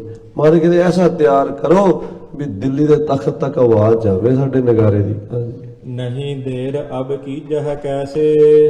ਕਹਿੰਦੇ ਦੇਰ ਨਾ ਕਰੋ, ਹੁਣ ਛੇਤੀ ਕਰੋ, ਨਗਾਰਾ ਛੇਤੀ ਤੋਂ ਛੇਤੀ ਤਿਆਰ ਕਰਕੇ ਲਿਆਓ। ਬੜੋ ਬਣਾਏ ਆਂਡੀਆਂ ਤੈਸੇ। ਵੱਡਾ ਨਗਾਰਾ ਹੋਵੇ, ਜੰਗੀ ਨਗਾਰਾ ਹੋਵੇ, ਜਿਹਦੇ ਵਰਗਾ ਹਿੰਦੁਸਤਾਨ ਵਿੱਚ ਕੋਈ ਨਗਾਰਾ ਨਾ ਹੋਵੇ, ਉਹ ਬਣਾ ਕੇ ਲਿਆਓ ਸਾਡੇ ਵਾਸਤੇ। ਤਬ ਕਿਰਪਾਲ ਮਾਤੁਲ ਬਚ ਕਹਿਓ। ਤਾਂ ਮਾਮਾ ਕਿਰਪਾਲ ਚੰਦ ਜੀ ਸਤਿਗੁਰੂ ਜੀ ਦੇ ਮਾਮਾ ਜੀ ਕੋਲ ਖੜੇ ਸਨ।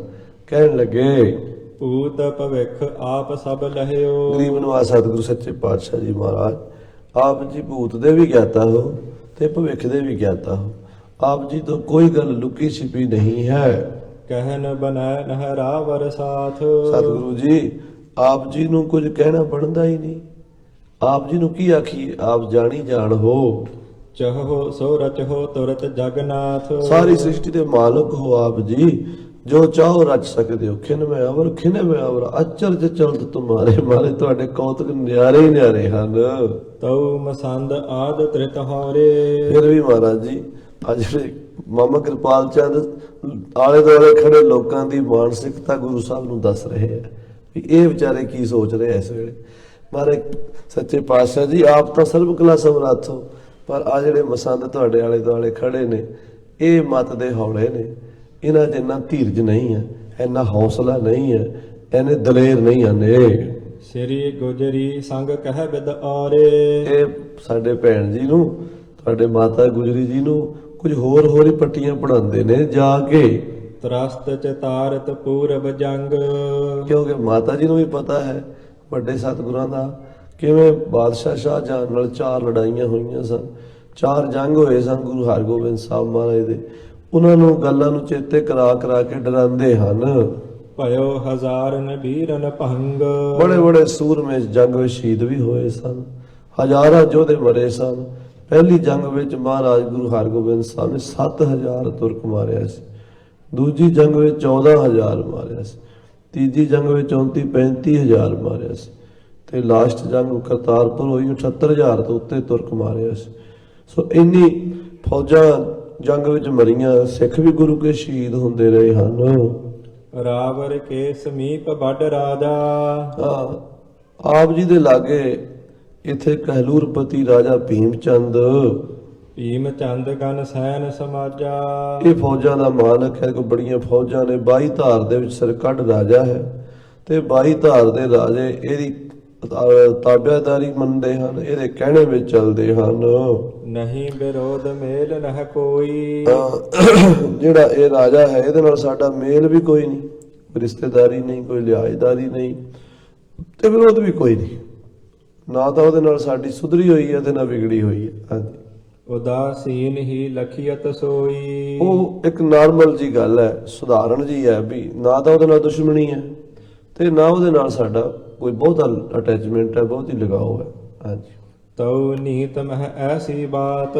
ਫਿਰ ਵੀ ਸਤਿਗੁਰੂ ਜੀ ਨੀਤੀ ਕਹਿੰਦੀ ਹੈ ਕਿ ਜੇ ਗੁਆਂਢੀ ਚੁੱਪ ਕਰਕੇ ਬੈਠਾ ਹੋਵੇ ਤੇ ਸਾਨੂੰ ਉਹਦੇ ਨਾਲ ਨਹੀਂ ਛੇੜਨਾ ਚਾਹੀਦਾ। ਸਿਆਣੇ ਪੁਰਖ ਭਨੈ ਅਵਦਾਤ। ਇਹ ਗੱਲ ਪ੍ਰਗਟ ਤੌਰ ਤੇ ਸਿਆਣੇ ਬੰਦਿਆਂ ਨੇ, ਵਿਦਵਾਨਾਂ ਨੇ, ਮਹਾਂਪੁਰਸ਼ਾਂ ਨੇ ਲਿਖੀ ਹੈ, ਕਹੀ ਹੈ ਨਿਕਟ ਭੂਪ ਕੇ ਭੂਪਤ ਜੋਈ। ਕਿ ਰਾਜੇ ਦੇ ਲਾਗੇ 'ਚ ਦੂਜਾ ਰਾਜਾ ਹੋਵੇ, ਮਿਲਿਓ ਦੇਸ਼ ਰਈਅਤ ਜੁਤ ਹੋਈ। ਉਹਦੀ ਜਿਹੜੀ ਪ੍ਰਜਾ ਹੈ, ਉਹਦੀ ਰਈਅਤ ਹੈ, ਉਹਦਾ ਜਿਹੜਾ ਦੇਸ਼ ਹੈ, ਇਲਾਕਾ ਹੈ, ਸੋ ਆਪਸ ਮਹਿ ਸ਼ਤਰੂ ਬਣੈ। ਜੇ ਦੋ ਰਾਜੇ ਹੋਣਗੇ ਤਾਂ ਉਹਨਾਂ ਦੇ ਵਿੱਚ ਆਪਣੀ ਦੁਸ਼ਮਣੀ ਵੀ ਜ਼ਰੂਰ ਹੋ ਜਾਏਗੀ। ਕੁਦਰਤੀ ਗਵਾਂਢੀ ਰਾਜਾਂ ਵਿੱਚ ਹੱਦਾਂ ਬੰਦੀਆਂ ਨੂੰ ਲੈ ਕੇ, ਛੋਟੇ ਮੋਟੇ ਹੋਰ ਮਸਲੇ ਲੈ ਕੇ ਲੜਾਈ ਦਾ ਮਾਹੌਲ ਬਣ ਹੀ ਜਾਂਦਾ ਹੈ। ਕਬਹੂ ਲਰਨ ਹੋਏ ਰਿਸ ਸਨੈ। ਤੇ ਉਹ ਜਿਹੜੀ ਗੱਲ ਸੁਲਗਦੀ ਰਹਿੰਦੀ ਹੈ, ਜਿਹੜੀ ਛੋਟੀ ਛੋਟੀਆਂ ਗੱਲਾਂ ਤੋਂ ਮਸਲੇ ਬਣਦੇ ਰਹਿੰਦੇ ਆ, ਉਹ ਇੱਕ ਦਿਨ ਆ ਕੇ ਲੜਾਈ ਦਾ ਰੂਪ ਧਾਰਨ ਕਰ ਲੈਂਦੇ ਆ, ਇੱਕ ਦਿਨ ਜੰਗ ਹੋ ਜਾਂਦਾ ਹੈ। ਤਿਸ ਰਿਪ ਤੇ ਜੋ ਪਰੈ ਮਹਿ ਪਾਲਾ। ਉਸ ਦੁਸ਼ਮਣ ਤੋਂ ਤਿਸ ਰਿਪ ਤੇ ਜੋ ਪਰੈ ਮਹਿ ਪਾਲਾ। ਕਹਿੰਦੇ ਉਸ ਤੋਂ ਬਾਅਦ ਤੀਜਾ ਜਿਹੜਾ ਰਾਜਾ ਹੁੰਦਾ, ਇਹ ਦੋ ਰਾਜੇ ਤੇ ਗੁਆਂਢੀ ਹਨ, ਉਹਨਾਂ ਦੀ ਆਪਸ ਅਣਬਣ ਹੋ ਗਈ, ਅਣਬਣ ਵੱਧਦੀ ਲੜਾਈ ਹੋ ਗਈ। ਜਿਹੜਾ ਉਸ ਦਾ ਤੀਸਰਾ ਗੁਆਂਢੀ ਰਾਜਾ ਹੁੰਦਾ ਹੈ, ਸੋ ਕਰੀਹ ਹੈ ਮਿੱਤਰ ਵਿਸਾਲਾ। ਉਹਨੂੰ ਕਹਿੰਦੇ ਮਿੱਤਰ ਬਣਾ ਲੈਣਾ ਚਾਹੀਦਾ। ਇਹ ਨੀਤੀ ਕਹਿੰਦੀ ਹੈ, ਕਹਿੰਦੇ ਵੀ ਇੱਕ ਰਾਜਾ ਇੱਕ ਨਾਲ ਦੁਸ਼ਮਣੀ ਹੈ ਤੇ ਦੂਜੇ ਨਾਲ ਤਾਂ ਨਾ ਪਾਓ, ਉਹਨੂੰ ਆਪਣਾ ਦੋਸਤ ਬਣਾਓ, ਉਹਦੇ ਨਾਲ ਪਿਆਰ ਪਾਓ। ਹਾਂਜੀ, ਤਿਸ ਤੇ ਪਰੈ ਤੀਸਰੋ ਜੋਏ। ਉਸ ਤੋਂ ਪਹਿਲਾਂ ਜਿਹੜਾ ਤੀਸਰਾ ਰਾਜਾ ਹੈ, ਉਦਾਸੀਨ ਰਹਿ ਭਖ ਹੈ ਸੋਏ। ਉਹ ਉਦਾਸੀਨ ਭਾਵ ਨਾਰਮਲ ਜਿਹਾ ਰਹਿੰਦਾ, ਉਹ ਵੱਖਰਾ ਰਹਿੰਦਾ, ਉਹਨੂੰ ਕੀ ਲੋੜ ਹੈ ਲੜਾਈ 'ਚ ਪੈਣ ਦੀ। ਹਾਂਜੀ, ਚੜ੍ਹੈ ਆਪ ਧੁੰਦਪ ਜਬ ਬਾਜੇ। ਜਦੋਂ ਤੁਸੀਂ ਨਗਾਰਾ ਵਜਾ ਕੇ ਚੜੋਗੇ, ਸ਼ਿਕਾਰ ਨੂੰ ਜਾਓਗੇ, ਚਾਹੋ ਦਿਸ਼ ਕੇਰ ਸਮੀਪੀ ਰਾਜੇ। ਤਾਂ ਜਿਹੜੇ ਚਾਰੇ ਪਾਸੇ ਦੇ ਰਾਜੇ ਹਨ 22 ਧਾਰ ਦੇ, ਉਹ ਸਾਰੇ ਰਾਜੇ ਖੁਨ ਸਹਿ ਜਰਿਓ ਨਾ ਜਾਏ ਪ੍ਰਤਾਪੂ। ਉਹ ਤੁਹਾਡਾ ਪ੍ਰਤਾਪ ਵੇਖ ਕੇ ਜਰ ਨਹੀਂ ਸਕਣਗੇ, ਖੁਣ ਸਿਖਾਣਗੇ, ਦਵੈਸ਼ ਕਰਨਗੇ। ਬਿਗਰਹਿ ਪਰਹਿ ਜੰਗ ਭਟ ਖਾਪੂ। ਲੜਾਈ ਹੋ ਜਾਏਗੀ, ਵਿਗਾੜ ਪੈ ਜਾਏਗਾ, ਜੰਗ ਹੋਵੇਗਾ, ਬਹੁਤ ਸੂਰਮੇ ਮਰਨਗੇ। ਸੁਨ ਕਿਰਪਾਲ ਤੇ ਸੰਗੋ ਕਹੈ। ਜਦੋਂ ਮਾਮੇ ਕਿਰਪਾਲ ਚੰਦ ਜੀ ਨੇ ਮਸੰਦਾਂ ਦੀ ਤੇ ਮਾਤਾ ਜੀ ਦੀ ਜਿਹੜੀ ਮਨੋਭਾਵਨਾ ਸੀ ਗੁਰੂ ਸਾਹਿਬ ਦੇ ਅੱਗੇ ਰੱਖੀ ਹੋਈ, ਹੁਣ ਪ੍ਰਸਥਿਤੀ ਚ ਮਾਰੇ ਕਹਿੰਦੇ ਨਗਾਰਾ ਨਹੀਂ ਆਇਆ, ਬਣਿਆ ਨਹੀਂ ਨਗਾਰਾ, ਗਰਜ ਕੇ ਬੋਲੇ। ਮਾਮਾ ਕਿਰਪਾਲ ਚੰਦ ਜੀ ਦੱਸ ਬੜੇ ਸਤਿਕਾਰ ਨਾਲ, ਬੜੇ ਅਦਬ ਨਾਲ, ਸਤਿਗੁਰੂ ਜੀ ਤੁਹਾਡਾ ਹੁਕਮ ਸਿਰ ਮੱਥੇ ਤੇ, ਪਰ ਗੱਲ ਚੱਲ ਰਹੀ ਹੈ ਵੀ ਨਗਾਰਾ ਵਜਾਉਣ ਦੇ ਨਾਲ ਉਪਦਰਵ ਹੋਣਾ, ਤਾਂ ਮਹਾਰਾਜ ਥੋੜੀ ਜੀ ਦੇਰੀ ਹੋ ਰਹੀ ਹੈ। ਇਹ ਜਦੋਂ ਮਾਮਾ ਕਿਰਪਾਲ ਚੰਦ ਜੀ ਦੱਸ ਰਹੇ ਸਨ ਤਾਂ ਭਾਈ ਸੰਗੋ ਸ਼ਾਹ ਜੀ, ਸਤਿਗੁਰੂ ਜੀ ਦੀ ਭੂਆ ਬੀਬੀ ਬੀਰੋ ਦੇ ਪੁੱਤਰ, ਬੋਲ ਪਏ। ਕਿਮ ਹਮ ਕਿਮ ਛਪ ਕਰ ਜਗ ਰਹਿ। ਮਾਮਾ ਜੀ ਆਪਾਂ ਕਿੰਨਾ ਚਿਰ ਲੁਕਾਂਗੇ, ਕਿੰਨਾ ਚਿਰ ਆਪਾਂ ਛੁਪ ਕੇ ਰਵਾਂਗੇ। ਗੁਰ ਪ੍ਰਤਾਪ ਸਾਗਰ ਲੱਗ ਜਾਏ। ਇਹ ਸਤਿਗੁਰੂ ਕਲਗੀਧਰ ਜੀ ਦਾ ਪ੍ਰਤਾਪ ਸਮੁੰਦਰ ਦੇ ਟਾਪੂਆਂ ਤੱਕ ਜਾਣਾ, ਇਹਦਾ ਖੰਡਾ ਬਰਮੰਡਾ 'ਚ ਪਸਰ ਜਾਣਾ। ਸਾਧ ਸੰਗਤ ਜੀ, ਸਾਡੇ ਪਿਤਾ ਜੀ ਉਹ ਪੁਰਾਣੇ ਸਿੰਘਾਂ ਦੇ ਬੋਲੇ ਸੁਣਾਇਆ ਕਰਦੇ, ਨਿਹੰਗ ਸਿੰਘਾਂ ਦੇ। ਉਹ ਕਿਤੇ ਅੱਜ ਤੋਂ 200 ਸਾਲ 100 ਸਾਲ ਪਹਿਲੇ ਜਿਹੜੇ ਸਿੰਘ ਗੱਲਾਂ ਕਰਦੇ ਸੀ, ਉਹ ਚਲੀਆਂ ਹੁੰਦੀਆਂ ਸੀ ਜ਼ੁਬਾਨੀ, ਤੇ ਉਹਨਾਂ ਕਹਿਣਾ ਖੰਡਾ ਬ੍ਰਹਮਣ ਜੀ ਕਹਿੰਦੇ ਖਾਲਸਾ ਹੋ ਜਾਣਾ, ਸਾਰੇ ਪਾਸੇ ਖਾਲਸਾ ਹੀ ਖਾਲਸਾ। ਤੇ ਅਸੀਂ ਸੋਚਣਾ ਵੀ ਇਹ ਕਿਹੜੀ ਗੱਲ ਆ, ਪਰ ਹੁਣ ਸਮਝ ਆ ਰਹੀ ਹੈ ਬਈ ਉਸ ਟਾਈਮ ਨੂੰ ਤੇ ਇਸ ਟਾਈਮ ਨੂੰ ਵੇਖੋ ਨਾ, ਉਦੋਂ 300 ਸਾਲ ਪਹਿਲਾਂ ਕੀ ਹਾਲਾਤ ਸੀਗੇ। ਮੁੱਠੀ ਭਰ ਖਾਲਸਾ ਪ੍ਰਗਟ ਕੀਤਾ ਸੀ, ਅੱਜ ਦੁਨੀਆ ਦੇ ਕੋਨੇ ਕੋਨੇ ਨਿਸ਼ਾਨ ਝੂਲਦੇ ਆ, ਲੰਗਰ ਚੱਲਦੇ ਆ, ਫੌਜਾਂ ਹੀ ਫੌਜਾਂ ਹੋ ਗਈਆਂ, ਫੌਜਾਂ ਹੀ ਫੌਜਾਂ ਹੋ ਗਈਆਂ। ਇਹ ਗੁਰੂ ਗੋਬਿੰਦ ਸਿੰਘ ਸਾਹਿਬ ਜੋ ਬਚਨ ਕਹੇ ਸੀਗੇ, ਉਹ ਸੂਰਬੀਰ ਯੋਧਿਆਂ ਦੇ ਮਨਾਂ ਦੀ ਭਾਵਨਾ ਸੀ। ਭਾਈ ਸੰਗੋ ਸ਼ਾਹ ਕਹਿੰਦੇ ਆ, ਗੁਰੂ ਦਾ ਪ੍ਰਤਾਪ ਤੇ ਸੱਤਾਂ ਸਮੁੰਦਰਾਂ ਤੋਂ ਪਾਰ ਜਾਣਾ। ਹਾਂਜੀ, ਅਚਲੇ ਸ਼ਨ ਤੇ ਰੁਕਹਿ ਨਾ ਕਾਏ। ਵਿਚਾਰੇ ਪਹਾੜੀ ਰਾਜੇ ਤਾਂ ਛੋਟੀ ਜਿਹੀ ਚੀਜ਼ ਹੈ, ਇਹ ਤਾਂ ਚਿੜੀ ਦੇ ਪੰਜੇ ਜਿੰਨੀ ਥਾਂ ਤੇ ਬੈਠੇ ਨੇ। ਗੁਰੂ ਦਾ ਪ੍ਰਤਾਪ ਤਾਂ ਸੱਤਾਂ ਦੀਪਾਂ ਤੇ, ਸੱਤਾਂ ਸਮੁੰਦਰਾਂ ਤੇ, ਖੰਡਾਂ ਬ੍ਰਹਮੰਡਾਂ ਤੇ ਛਾ ਜਾਣਾ। ਇਹ ਵਿਚਾਰੇ ਰੋਕ ਲੈਣਗੇ ਗੁਰੂ ਦਾ ਪ੍ਰਤਾਪ? ਇਹ ਤਾਂ ਐਵੇਂ ਛੋਟੀ ਜਿਹੀ ਥਾਂ ਤੇ ਬੈਠੇ ਨੇ, ਇਹਨਾਂ ਦੀ ਕੀ ਮਜਾਲ ਹੈ ਗੁਰੂ ਦੀ ਮਹਿਮਾ ਨੂੰ ਰੋਕ ਲੈਣ। ਗੁਰੂ ਦੇ ਪ੍ਰਤਾਪ ਨੂੰ ਠੱਲ ਪਾ ਲੈਣ, ਨਗਾਰਾ ਵੱਜੇਗਾ ਮਾਮਾ ਜੀ, ਤੇ ਐਸਾ ਵੱਜੇਗਾ ਕਿ ਸੱਤਾਂ ਸਮੁੰਦਰਾਂ ਤੇ ਸੱਤਾਂ ਦੀਪਾਂ 'ਚ ਸੁਣਾਈ ਦਵੇਗਾ। ਗੁਰ ਘਰ ਸ਼ੰਕ ਮਾਨ ਨਹਿ ਕਿਸ ਤੇ। ਸੰਗੋਸ਼ਾ ਕਹਿੰਦਾ ਮਾਮਾ ਜੀ ਅਸੀਂ ਕਿਸੇ ਦੇ ਸੰਗਾ ਨਹੀਂ ਰੱਖੇ, ਗੁਰੂ ਘਰ ਕਿਸੇ ਤੋਂ ਸ਼ੰਕ ਮਾਨ ਨਹੀਂ ਹੈ, ਗੁਰੂ ਘਰ ਕਿਸੇ ਦਾ ਭੈ ਨਹੀਂ ਮੰਨਦਾ, ਭੈ ਕਾਹੂ ਕੋ ਦੇਤ ਨਹਿ ਭੈ ਮਾਨਤ ਆਨ। ਚਲੇ ਆਏ ਸਿੱਖ ਜਿਸ ਕਿਸ ਦਿਸ਼ ਤੇ। ਹਜ਼ਾਰਾਂ ਸਿੱਖ ਦੇਸ਼ਾਂ ਪ੍ਰਦੇਸ਼ਾਂ ਤੋਂ ਰੋਜ਼ ਆ ਰਹੇ ਨੇ, ਸੰਗਤਾਂ ਆ ਰਹੀਆਂ ਨੇ, ਕਿਸੇ ਚੀਜ਼ ਦੀ ਕਮੀ ਨਹੀਂ, ਘੋੜੇ ਆ ਰਹੇ ਨੇ, ਸ਼ਸਤਰ ਆ ਰਹੇ ਨੇ, ਜਵਾਨ ਆ ਰਹੇ ਨੇ, ਤੇ ਗੁਰੂ ਦੇ ਪਿਆਰੇ ਹਰ ਤਰ੍ਹਾਂ ਦੀਆਂ ਰਸਤਾਂ ਬਸਤਾਂ ਗੁਰੂ ਘਰ ਹਾਜ਼ਰ ਕਰ ਰਹੇ ਨੇ। ਨਿਕਟ ਮਸੰਦਨ ਸੁਨਤ ਬਖਾਨਾ। ਕੋਲ ਮਸੰਦ ਸੁਣ ਰਹੇ ਸੀ ਸੰਗੋਸ਼ਾ ਦੀ ਗੱਲ, ਤੇ ਉਹਨਾਂ ਵਾਸਤੇ ਤਾਂ ਇਹ ਬੜੀ ਆਪੋਜੀਟ ਗੱਲ ਸੀਗੀ ਮਸੰਦਾਂ ਵਾਸਤੇ। ਉਹ ਆਪਣੀ ਹੁਣ ਗੱਲ ਰੱਖਣ ਲੱਗੇ ਨੇ, ਬੋਲੇ ਨੇ ਹਿਰਦੇ ਵਿਚਾਰ ਲਿਹੋ ਬਿਦ ਨਾਨਾ। ਮਸੰਦ ਡਰਦੇ ਵੀ ਨੇ ਗੁਰੂ ਸਾਹਿਬ ਤੋਂ, ਪਰ ਹੁਣ ਆਪਣੀ ਜਿਹੜੀ ਦਿਲ ਦੀ ਗੱਲ ਹੁੰਦੀ ਉਹ ਕਹਿਣੀ ਵੀ ਪੈਂਦੀ ਹੈ। ਤੇ ਕਹਿੰਦੇ ਸੰਗੋਸ਼ਾ ਜੀ ਜਰਾ ਸੋਚ ਲਓ, ਵਿਚਾਰ ਲਓ, ਕਾਲੇ ਕਦਮ ਨਾ ਪੁੱਟੋ। ਰਿਪ ਕੋ ਆਪਣੋ ਦਲ ਅਰ ਬਲ ਕੋ। ਆਪਣੀ ਤਾਕਤ ਨੂੰ ਤੇ ਦੁਸ਼ਮਣ ਦੀ ਤਾਕਤ ਨੂੰ ਤੋਲ ਲਓ ਪਹਿਲਾਂ। ਇੱਕ ਪਾਸੇ ਹਿੰਦੁਸਤਾਨ ਦਾ ਬਾਦਸ਼ਾਹ ਹੈ, 22 ਲੱਖ ਘੋੜਸਵਾਰ ਫੌਜਾਂ ਦੇ ਕੋਲ, 10,000 ਵੱਡੀਆਂ ਤੋਪਾਂ ਹਨ, ਤਾਂ 50,000 ਛੋਟੀਆਂ ਤੋਪਾਂ ਹਨ, ਕਿਲਿਆਂ ਦੀ ਗਿਣਤੀ ਕੋਈ ਨਹੀਂ, ਖਜ਼ਾਨਿਆਂ ਦੀ ਗਿਣਤੀ ਕੋਈ ਨਹੀਂ, 22 ਸੂਬਿਆਂ ਦਾ ਉਹ ਮਾਲਕ ਹੈ। ਤੇ ਆਪਣੇ ਕੋਲ ਕੀ ਹੈ? ਆਪਣੀ ਤਾਕਤ ਉਹਨਾਂ ਦੀ ਤਾਕਤ ਦੇ ਸਾਹਮਣੇ, ਪਹਾੜੀ ਰਾਜਿਆਂ ਦੀ ਤਾਕਤ ਦੇ ਸਾਹਮਣੇ ਵੀ ਬਹੁਤ ਛੋਟੀ ਹੈ। ਤੋਲਨ ਕਰ ਲੀਜੈ ਲਖ ਛਲ ਕੋ। ਸੰਗੋਸ਼ਾ ਜੀ ਤੁਸੀਂ ਤੋਲ ਲਓ, ਪਹਿਲਾਂ ਸੋਚ ਲਓ ਵੀ ਜਿਹੜਾ ਤੁਸੀਂ ਗੱਲ ਕਰ ਦਾਵਾ ਕਰ ਰਹੇ ਹੋ, ਇਹ ਦਾਵਾ ਨਿਭਾ ਲਓਗੇ? ਇੱਕ ਐਡੀ ਵੱਡੀ ਤਾਕਤ ਮੁਗਲਿਆ ਹਕੂਮਤ ਦੇ ਨਾਲ ਮੱਥਾ ਲਾਣਾ, ਤੇ ਤੁਸੀਂ ਐਡਾ ਵੱਡਾ ਜੰਗ ਜਿੱਤ ਲਓਗੇ? ਹਾਂਜੀ। ਤੁਮ ਜਗ ਪੂਜ ਸ਼ਾਂਤ ਮਤ ਜਾਨੋ। ਗੁਰੂ ਸਾਹਿਬ ਜੀ ਤੁਸੀਂ ਜਗਤ ਪੂਜਕ ਗੁਰੂ ਹੋ, ਤੁਹਾਡੇ ਨਾਮ ਨਾਲ ਗੁਰੂ ਸ਼ਬਦ ਜੁੜਿਆ ਹੋਇਆ, ਤੇ ਗੁਰੂ ਪੂਜਨੀਕ ਹੁੰਦੇ ਨੇ। ਗੁਰੂ ਨੂੰ ਦੁਨੀਆ ਮੱਥਾ ਟੇਕਦੀ ਹੈ, ਸਲਾਮਾਂ ਕਰਦੀ ਹੈ, ਨਮਸਕਾਰਾਂ ਕਰਦੀ ਹੈ, ਤੇ ਗੁਰੂ ਕਦੀ ਜੰਗ ਜੁੱਧ ਲੜਾਈਆਂ ਬਖੇੜੇ ਝਗੜਿਆਂ 'ਚ ਨਹੀਂ ਪੈਂਦੇ ਹੁੰਦੇ। ਦੇਸ਼ਨ ਪਤੀ ਨਰੇਸ਼ ਪਛਾਨੋ। ਉਹ ਜਿਹੜੇ ਰਾਜੇ ਮਹਾਰਾਜੇ ਹਨ, ਦੇਸ਼ਾਂ ਦੇ ਮੁਲਕਾਂ ਦੇ ਮਾਲਕ ਹਨ। ਪੁਨ ਤੁਰਕਨ ਕੋ ਜੋਰ ਬਢੇਰਾ। ਫਿਰ ਤੁਰਕਾਂ ਦਾ ਰਾਜ ਹੈ, ਤੁਰਕਾਂ ਦਾ ਜ਼ੋਰ ਬੜਾ ਹੈ, ਤੁਰਕਾਂ ਕੋਲ ਪਾਵਰ ਬੜੀ ਹੈ। ਚੌਹ ਕੁੰਟਨ ਕੋ ਰਾਜ ਕਨੇਰਾ। 4 ਕੁੰਟਾਂ ਦਾ ਰਾਜ ਹੈ ਤੁਰਕਾਂ ਦੇ ਕੋਲ। ਤੋ ਪੰਜਬੂਰਨ ਕੋ ਗਿਣਤੀ ਕਹਾ। ਤੋਪਾਂ ਜੰਬੂਰਿਆਂ ਦੀ ਗਿਣਤੀ ਕੋਈ ਕਰ ਹੀ ਨਹੀਂ ਸਕਦਾ। ਲਖੀਅਤ ਜਗਤ ਪ੍ਰਤਾਪੀ ਮਹਾ। ਹਿੰਦੁਸਤਾਨ ਦਾ ਔਰੰਗਾਬਾਦ ਬਾਦਸ਼ਾਹ ਬੜਾ ਪ੍ਰਤਾਪੀ ਹੈ, ਸਾਰੀ ਦੁਨੀਆ ਵਿੱਚ ਉਹਦਾ ਨਾਮ ਉੱਪਰ ਬੋਲਦਾ। ਜਿਵੇਂ ਅੱਜ ਕੱਲ੍ਹ ਸਾਧ ਸੰਗਤ ਜੀ ਅਮਰੀਕਾ, ਰੂਸ ਵਰਗੇ ਮੁਲਕਾਂ ਨੂੰ ਦੁਨੀਆ 'ਚ ਵੱਡਾ ਮੰਨਦੇ ਨੇ, ਉਸ ਵੇਲੇ ਹਿੰਦੁਸਤਾਨ ਹੀ ਵੱਡਾ ਮੁਲਕ ਮੰਨਿਆ ਜਾਂਦਾ ਸੀ ਦੁਨੀਆ ਦਾ, ਤੇ ਉਹਦੇ ਬਾਦਸ਼ਾਹ ਦੀ ਤਾਕਤ ਸਾਰੀ ਦੁਨੀਆ ਤੋਂ ਵੱਡੀ ਤਾਕਤ ਹੁੰਦੀ ਸੀ। ਤੇ ਉਹਦੇ ਨਾਲ ਮੱਥਾ ਲਾਣਾ, ਇਹ ਸੋਚ ਲਓ, ਵਿਚਾਰ ਲਓ। ਪੁਨ ਸੰਗੋ ਕਰ ਤਮਕ ਬਖਾਨਾ। ਮਸੰਦਾਂ ਦੀ ਗੱਲ ਸੁਣ ਕੇ ਥੋੜਾ ਜਿਹਾ ਚਾਹੋ ਜਲਾਲ ਚ ਆ ਗਿਆ ਸੰਗੋਸ਼ਾ, ਤੇ ਤਮੁਖ ਖਾ ਕੇ ਬੋਲਿਆ, ਗੁਰੂ ਪਿਤਾਮਾ ਹਮਰੋ ਨਾਨਾ। ਸਤਿਗੁਰੂ 6ਵੇਂ ਪਾਤਸ਼ਾਹ ਜੀ ਮੇਰੇ ਨਾਨਾ ਜੀ ਸਨ। ਭਾਈ ਸੰਗੋਸ਼ਾ ਗੁਰੂ ਹਰਗੋਬਿੰਦ ਸਾਹਿਬ ਦਾ ਦੋਤਾ ਹੈ ਨਾ, ਬੀਬੀ ਬੀਰੋ ਦਾ ਪੁੱਤਰ, ਕਹਿੰਦਾ ਸਾਡਾ ਨਾਨਾ ਗੁਰੂ 6ਵੇਂ ਪਾਤਸ਼ਾਹ ਗੁਰੂ ਹਰਗੋਬਿੰਦ ਸਾਹਿਬ ਜੀ। ਤੁਰਕਨ ਸਾਥ ਕੀਨ ਕਮਸਾਨਾ। ਉਹਨਾਂ ਨੇ ਵੀ ਤੁਰਕਾਂ ਦੇ ਕਮਸਾਨ ਕੀਤੇ ਆ, ਯੁੱਧ ਕੀਤੇ ਆ, ਵੱਡੇ ਵੱਡੇ ਜੰਗ ਕੀਤੇ ਆ। ਬਹੁਤ ਬਾਰ ਸੰਗਰ ਕੋ ਠਾਨਾ। ਗੁਰੂ ਹਰਗੋਬਿੰਦ ਸਾਹਿਬ ਬੜੇ ਵਾਰੀ ਯੁੱਧ ਕੀਤੇ ਹਨ। ਜੋ ਤੁਮ ਭਨਹੁ ਬੜੋ ਬਡੇਰੋ। ਜਿਹੜਾ ਤੁਸੀਂ ਕਹਿੰਦੇ ਹੋ ਵੀ ਮੁਗਲਾਂ ਦਾ ਬਾਦਸ਼ਾਹ ਹੈ, ਬੜਾ ਵੱਡਾ ਹੈ, ਵੱਡਾ ਵੇਖਿਆ ਹੋਇਆ ਕਹਿੰਦੇ ਅਸੀਂ, ਹੋਇਆਗਾ ਆਪਣੇ ਘਰ ਹੋਵੇਗਾ, ਵੇਖਿਆ ਸਾਡੇ ਨਾਨੇ ਨੇ ਭਜਾਇਆ ਸੀ ਉਹਨੂੰ ਜੰਗ ਦੇ ਵਿੱਚ। ਹਾਤਰੇ ਪਕੀਨ ਲਥੇਰ ਪਥੇਰੋ। ਉਹਦੀਆਂ ਵੱਡੀਆਂ ਵੱਡੀਆਂ ਫੌਜਾਂ ਦੇ ਨਾਨਾ ਜੀ ਮੂੰਹ ਮੋੜ ਦਿੰਦੇ ਸਨ, ਉਹਨਾਂ ਦੇ ਜਰਨੈਲਾਂ ਨੂੰ ਇੱਕੋ ਵਾਰ ਨਾਲ ਝਟਕੇ 2 ਟੋਟੇ ਕਰ ਦਿੰਦੇ ਸਨ। ਉਹਨਾਂ ਦੇ ਬੜੇ ਬੜੇ ਵੱਡੇ ਦਲ ਬਲ ਮਿੱਟੀ 'ਚ ਮਿਲਾ ਦਿੱਤੇ ਉਹਨਾਂ ਨੇ 6ਵੇਂ ਪਾਤਸ਼ਾਹ ਜੀ ਨੇ। ਤਿਨਹੂ ਕੇ ਪੋਤਰੇ ਇਹ ਅਹੈ। ਮੈਂ ਉਹਨਾਂ ਦਾ ਦੋਤਾ ਹਾਂ ਤੇ ਇਹ ਉਹਨਾਂ ਦੇ ਪੋਤਰੇ ਹਨ। ਆਪਨ ਪ੍ਰਤਾਪ ਵਧਾਵਨ ਚਾਹੈ। ਇਹ ਹੁਣ ਪ੍ਰਤਾਪ ਵਧਾਉਣਾ ਚਾਹੁੰਦੇ ਆ ਤੇ ਤੁਸੀਂ ਕਿਉਂ ਘਬਰਾਉਂਦੇ ਹੋ? ਇਹ ਵਧਣ ਦਿਓ ਪ੍ਰਤਾਪ। ਤੇ ਕਿੰਨਾ ਚਿਰ ਗੁਲਾਮੀ ਦਾ ਜੂੜਾ ਆਪਣੇ ਗਲ 'ਚ ਪਾਈ ਫਿਰੋਗੇ? ਇਹ ਲਾ ਕੇ ਸੁੱਟਣ ਦਾ ਟਾਈਮ ਆ ਗਿਆ ਹੈ। ਸਕਲ ਕਲਾ ਸਮਰੱਥ ਬਲ ਪਹਾੜੀ। ਇਹ ਪਰਮੇਸ਼ਰ ਦਾ ਰੂਪ ਬੈਠੇ ਨੇ। ਇਹ ਤੁਸੀਂ ਇਹਨਾਂ ਦਾ ਸਰੀਰ ਨਾ ਵੇਖੋ, ਇਹਨਾਂ ਦੀ ਉਮਰ ਨਾ ਵੇਖੋ, ਇਹਨਾਂ ਦੇ ਅੰਦਰ ਜਿਹੜੀ ਕਲਾ ਹੈ, ਜੋਤ ਹੈ, ਸ੍ਰੀ ਗੁਰੂ ਨਾਨਕ ਦੇਵ ਸਾਹਿਬ ਜੀ ਮਹਾਰਾਜ ਸੱਚੇ ਪਾਤਸ਼ਾਹ ਦੀ ਜੋਤ ਹੈ, ਉਹਦੀ ਕਲਾ ਵੇਖੋ।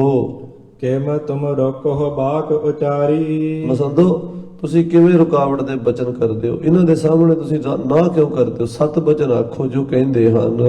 ਸੁਨ ਸੰਗੋ ਕੇ ਬਚ ਰਸ ਵੀਰ। ਸੰਗੋ ਸ਼ਾਹ ਦੇ ਵੀਰ ਰਸ ਵਾਲੇ ਬਚਨ ਸੁਣ ਕੇ ਭਏ ਪ੍ਰਸੰਨ ਗੁਰੂ ਗੰਭੀਰ। ਸ੍ਰੀ ਕਲਗੀਧਰ ਜੀ ਖੁਸ਼ ਹੋਏ, ਸੂਰਮਿਆਂ ਦੇ ਬਚਨ ਸੁਣ ਕੇ ਖੁਸ਼ ਹੁੰਦੇ ਸਨ। ਆਪਣੀ ਭੂਆ ਦੇ ਪੁੱਤ ਦੇ ਬਚਨ ਸੁਣ ਕੇ ਸਤਿਗੁਰੂ ਖੁਸ਼ ਹੋਏ, ਪ੍ਰਸੰਨ ਹੋਏ। ਉਹ ਮਾਤੁਲ ਗਿਰ ਪਤ ਨਿਤ ਪਾਸ। ਕਹਿਣ ਲੱਗੇ ਮਾਮਾ ਜੀ ਪਹਾੜੀਏ ਦਾ ਕੋਲ ਹੀ ਹਨ, ਕਬਲਾ ਬੈਠ ਰਹਿ ਕਰ ਤਰਾਸ। ਤੇ ਇਹ ਤੇ ਸਦਾ ਹੀ ਰਹੇ ਨੇ, ਕੋਲ ਹੀ ਰਹਿਣੇ ਨੇ। ਨਾ ਇਹਨਾਂ ਨੇ ਸਾਡੇ ਤੋਂ ਦੂਰ ਹੋਣਾ ਤੇ ਨਾ ਅਸੀਂ ਉਹ ਤੋਂ ਦੂਰ ਹੋਣਾ। ਗੁਆਂਢੀ ਜੋ ਹੈ ਤੇ ਗੁਆਂਢੀਆਂ ਤੋਂ ਕਿੰਨਾ ਚਿਰ ਡਰ ਕੇ ਬੈਠੇ ਰਵਾਂਗੇ ਚੁੱਪ ਕਰਕੇ। ਪੁਰ ਆਪਣੀ ਮਹਿ ਕਹਿ ਬਨ ਮਹੀਆ। ਆਪਣੇ ਨਗਰ ਦੇ ਵਿੱਚ ਨਗਾਰਾ ਵਜਾਣਾ, ਆਪਣੇ ਜੰਗਲ 'ਚ ਨਗਾਰਾ ਵਜਾਣਾ। ਅਸੀਂ ਰਾਜੇ ਭੀਮ ਚੰਦ ਦੇ ਕੰਨ ਤਾਂ ਨਹੀਂ ਪਾੜਦੇ ਜਾ ਕੇ ਨਗਾਰੇ ਨਾਲ, ਉਹ ਆਪੇ ਕਰੀ ਜਾਵੇ, ਈਰਖਾ ਦਾ ਉਹਦੀ ਮਰਜ਼ੀ, ਅਸੀਂ ਉਹਦਾ ਕੋਈ ਨੁਕਸਾਨ ਹੀ ਨਹੀਂ ਕਰਨ ਚੱਲੇ। ਹਾਂਜੀ ਕਰਹਿ ਤਥਾ ਜੈਸੇ ਚਿਤ ਚਹੀਆ।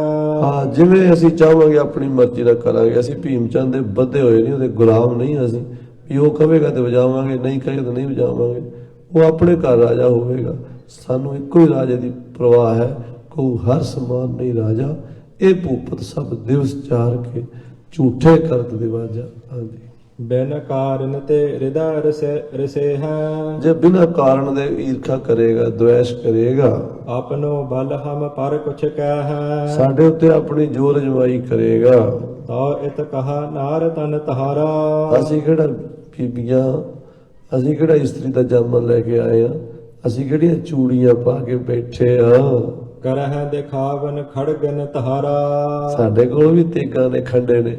ਅਸੀਂ ਆਪਣੀ ਤੇਗ ਦੀ ਧਾਰ ਤੇ ਜ਼ੋਰ ਵਿਖਾਵਾਂਗੇ ਉਸ ਨੂੰ। ਹਾਂਜੀ ਆਗਿਆ ਹਮ ਹੈ ਅਕਾਲ ਪੁਰਖ ਕੀ। ਮਾਮਾ ਜੀ ਸਾਨੂੰ ਅਕਾਲ ਪੁਰਖ ਨੇ ਹੁਕਮ ਦੇ ਕੇ ਭੇਜਿਆ, ਮੈਂ ਆਪਣਾ ਸੁਤ ਤੋਏ ਨਿਵਾਜਾ, ਪੰਥ ਪਰ ਚੁਰ ਕਰ ਬੇਕੋ ਸਾਜਾ, ਜਾਹੇ ਤਾਂ ਤੈ ਧਰਮ ਚਲਾਏ, ਕਬੁੱਧ ਕਰਨ ਤੇ ਲੋਕ ਹਟਾਏ। ਹਾਂਜੀ ਕਰਹਿ ਬਾਰਤਾ ਕਰਤੇ ਰੁਖ ਕੀ।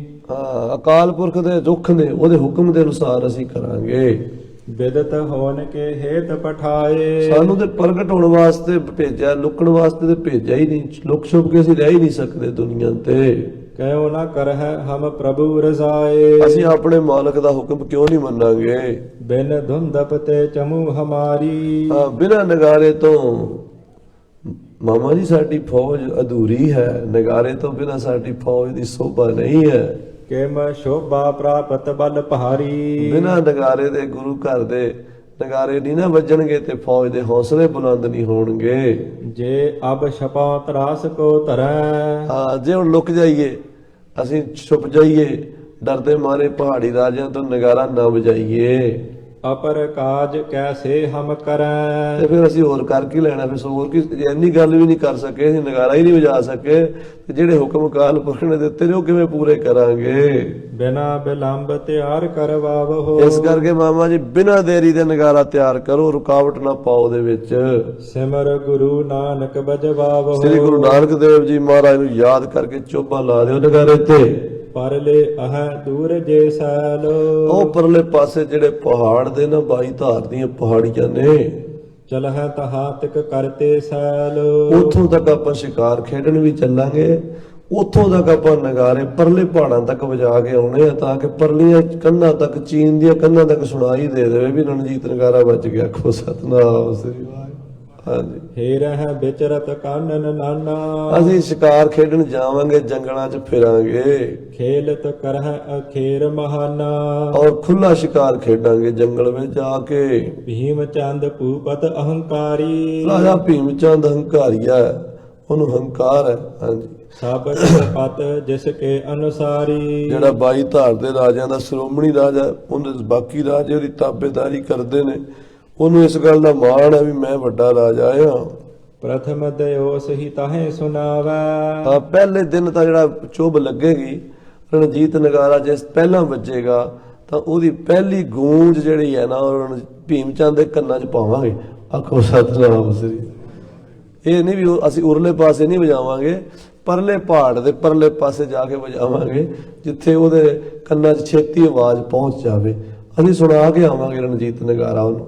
ਹਾਂਜੀ। ਦੁਹਰੀ ਧੁੰਦ ਪਚੋਬ ਬਜਾਵੈ, ਜਦੋਂ ਦੋਹਰੀ ਨਗਾਰੇ ਦੇ ਚੁੱਭ ਲਾਵਾਂਗੇ, ਸੁਨ ਕਿਮ ਕਹੈ ਸੋ ਜਾਣਿਓ ਜਾਏ। ਕਹਿੰਦੇ ਫਿਰ ਪਤਾ ਲੱਗੇਗਾ ਵੀ ਕੀ ਹੁੰਦਾ ਹੈ। ਤਬ ਸਭ ਕੇ ਸੰਸੈ ਮਿਟਵਾਏ। ਭੀਮ ਚੰਦ ਨੂੰ ਫਿਰ ਕੀ ਅਸਰ ਪੈਂਦਾ, ਉਹ ਫਿਰ ਪਤਾ ਲੱਗ ਜਾਏਗਾ, ਮਨ ਦਾ ਸੰਸਾਰ ਮਿਟ ਜਾਏਗਾ ਤੁਹਾਡਾ। ਨੰਦ ਚੰਦ ਕੋ ਹੁਕਮ ਬਖਾਨਾ, ਸਤਿਗੁਰੂ ਜੀ ਦੇ ਕੋਲ ਖੜੇ ਸਨ ਦੀਵਾਨ ਨੰਦ ਚੰਦ ਜੀ। ਦੀਵਾਨ ਨੰਦ ਚੰਦ ਜੀ ਨੂੰ ਮਹਾਰਾਜ ਸਾਹਿਬ ਕਲਗੀਧਰ ਪਾਤਸ਼ਾਹ ਹੁਕਮ ਦਿੱਤਾ, ਕੀਜਹ ਤਿਆਰ ਨਿਸ਼ਾਨ ਮਹਾਨਾ। ਵੀ ਦੀਵਾਨ ਜੀ ਵੱਡਾ ਨਗਾਰਾ, ਜੰਗੀ ਨਗਾਰਾ ਤਿਆਰ ਕਰਾਓ, ਬਿਨਾਂ ਦੇਰੀ ਦੇ ਤਿਆਰ ਕਰੋ। ਸੋ ਚੱਲ ਗਇਓ ਤਿਆਰ ਕਰਵਾਇਓ। ਕਹਿੰਦੇ ਦੀਵਾਨ ਨੰਦ ਚੰਦ ਗਿਆ ਤੇ ਉਹਨੇ ਰਣਜੀਤ ਨਗਾਰਾ ਤਿਆਰ ਕਰਵਾਇਆ। ਸੁਰਾ ਮਸਾਲੇ ਸਭ ਮਸਲਾਇਓ। ਕਹਿੰਦੇ ਸ਼ਰਾਬ ਦੇ ਵਿੱਚ ਮਸਾਲੇ ਪਾ ਪਾ ਕੇ ਤੇ ਉਹਨੂੰ ਤਿਆਰ ਕੀਤਾ ਹੈ। ਐਸੇ ਤਾਮਾ ਬਣਾਇਆ ਵੀ ਮੜ ਜੀ ਉੱਤੇ ਆਵਾਜ਼ ਉਹਦੇ ਬੱਦਲ ਤਰ੍ਹਾਂ ਗਰਜ ਆਉਂਦੀ, ਜਿਵੇਂ ਬੱਦਲ ਗਰਜਦਾ ਨਾ, ਏਦਾਂ ਉਹਦੇ ਵਿੱਚੋਂ ਆਵਾਜ਼ ਧੁਨੀ ਪ੍ਰਗਟ ਹੁੰਦੀ ਹੈ। ਭਇਓ ਤਿਆਰ ਜਿਸ ਕੀ ਤੁਨ ਪਹਾਰੀ। ਕਹਿੰਦੇ ਐਸਾ ਨਗਾਰਾ ਤਿਆਰ ਹੋਇਆ ਜਿਹਦੀ ਗਰਜਨਾ ਦੇ ਨਾਲ 22 ਧਾਰ ਦੀਆਂ ਪਹਾੜੀਆਂ ਥਰ ਥਰ ਕੰਬਣ ਲੱਗ ਜਾਣਗੀਆਂ। ਆਏ ਹਜ਼ੂਰ ਸੋ ਅਰਜ਼ ਉਚਾਰੀ। ਇਹ ਦੀਵਾਨ ਨੰਦ ਚੰਦ ਜੀ ਨੇ ਇਹ ਨਗਾਰਾ ਤਿਆਰ ਕਰਕੇ ਸਾਹਿਬ ਗੁਰੂ ਗੋਬਿੰਦ ਸਿੰਘ ਸਾਹਿਬ ਜੀ ਮਹਾਰਾਜ ਕਲਗੀਧਰ ਪਾਤਸ਼ਾਹ ਦੇ ਚਰਨਾਂ ਵਿੱਚ ਕਿਵੇਂ ਲਿਆਂਦਾ, ਕਿਵੇਂ ਇਹ ਨਗਾਰਾ ਵੱਜਿਆ। ਇਹ ਸਾਧ ਸੰਗਤ ਜੀ ਕਥਾ ਲੜੀਵਾਰ ਸੰਗਤਾਂ ਦੇਸਾਂ ਪ੍ਰਦੇਸਾਂ 'ਚ ਬੈਠੀਆਂ ਹੀ ਸਰਵਣ ਕਰ ਰਹੀਆਂ ਨੇ। ਸੋ ਅੱਜ ਇੱਥੇ ਐਰਸਾ ਬਰਾਂਟੇ ਵਿਖੇ ਇੱਥੋਂ ਦੇ ਗੁਰੂ ਘਰ ਦੇ ਪ੍ਰਬੰਧਕ ਸਹਿਬਾਨਾਂ ਨੇ ਹੁਕਮ ਲਾਇਆ ਸੀ।